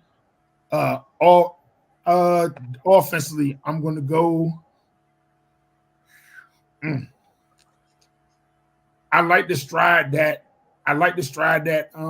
Chargers going, but I'm gonna go Lions. I like Gibbs. I like how they're using Gibbs. St. Brown. Their offensive line is probably, if not the best, their offensive line is probably one of the top 2 to 3 lines in the league. So I'm gonna go Lions. Defensively, I mean, the Chargers starting to catch their stride when Bosa and Mack are on their game with the other pieces. With Derwin James, they're definitely a formidable mix. But if you're talking about more consistent defense this season, I'm gonna go with the Lions. Defensively, overall, and I keep bringing these parts to it's the second half of the season. It's go time. I think the Chargers need it. I understand the Lions winning it. You know, they're pretty much. I think they're still 2 games up in the division. But if you're looking at the Chargers, winning the division is out the question. Unless Kansas City just totally crumbles, winning the division is out the question. So you got to start marking some wins up and racking some wins up if you're going to try to even make the playoffs. And I think if they make the playoffs, they're definitely going to be a dangerous out. So I'm gonna go with the Chargers. I think in a mild upset, it wasn't my upset pick, but I think in a mild upset, I'm gonna go with the Chargers over the Lions. I'm gonna go 27-20. This was Cam Akers' second Achilles tear. So that's not. I just hope he has a speedy recovery. Because he tore it with the Rams back in 2021. That's unfortunate. Craig, Lion versus Chargers, who you got? I just wanted to share that. Coach, I'm going Dan Campbell. Staley's just not a good coach. I can't even pick him. Offense, this is tough. Really tough. I'm going Chargers just because they have the better quarterback. Eckler, when he's in the game, he's a dual threat, one of the best dual threats in the NFL. You still have Keenan Allen. I don't know what they're doing with Quentin Johnson. I just think, they haven't utilized him. I thought he would be a lot more involved in the offense once Williams went down for the season, but he just really hasn't emerged. They're looking at Palmer when I think they should be looking at what they have with Johnson, or at least target him more. I don't know. The Lions, finally, to me, because I have Gibbs on fantasy, and they just weren't doing anything with Gibbs. They had opportunities when Montgomery went down the first time. They didn't do nothing with him. So now in the last couple of weeks, the last couple of games that they played, seems like Gibbs has been definitely more involved in the offense. I hope that continues. Jared Goff has been playing well. St. Brown's been playing well. Kind of the same thing with the Lions, though. I also Sam Laporta has been playing phenomenal. Yeah. He's kind of taking over that T.J. Hawkinson role. But it's kind of the same thing with the Lions as I said about the Chargers. They have a young wide receiver in Jameson Williams, who came off suspension, but he just hasn't really emerged, and they haven't found his legs in the offense. So I want him to find his way, just like I want Quentin Johnson to find his way and figure out how to get these young wide receivers more involved. But I just think that the quarterback kind of put it over the top for me. I do think the Lions have a really good offensive line, though. But I think the Chargers line isn't bad either. Defensively, even though the Chargers just came off that 8-sack game, they just haven't been consistently doing that all season. Now they were playing one of the worst offensive lines in football with the Jets, and their quarterback Zach Wilson is okay, I guess, but nothing too great. They played the Bears and the Jets the last 2 weeks, so these are games you should be winning. These are games that they needed to win because they started out 2-4, so definite must-win type of games. And this is kind of the same thing, but I think the Lions' defense has surprised me this year, and I just didn't see their defense being this good. I do think that they could use another pass rusher. Also, though, they could use another corner because one of their best corners went down for the season. So in Garner Johnson. But I just think that the Lions defense has just been more consistent. For this game, kind of piggybacking off what Mo said, I just think that this team, they're not going to win the division in the Chargers, but they don't want to fall too far away from some of those other teams that they're trying to compete with, the Steelers, the Browns, the Bengals. So they've already lost to the Chiefs earlier. They lost. They basically haven't beaten a team with a winning record. Well, I guess the Vikings. At the time, they didn't have a winning record, but this could be a huge game for them, a huge win for them if they could get it. They're going back home after their defense played well. If their defense can travel back to LA with them and play that same type of way, I think it's going to be a long day for the Lions. But the Lions' offense is really good. Their defense is really good. They're coming off of a bye week, so they should be fully rested and ready to go here. But I think the Lions can afford a loss. At this point, they can go to 6-3 and be fine. Even though I know they want to go to 7-2, but I think the Chargers cannot afford another loss at this point, at least not right now.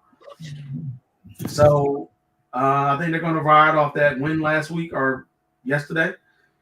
And I think they're going to win this game. Let me go 30-23. Chargers. Yeah. So I know you listen. That's awesome by you guys. But once again,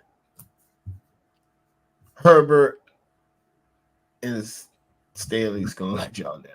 I'm just letting y'all know. Y'all gonna get on here next week and be cussing them out. I'm just gonna say, man.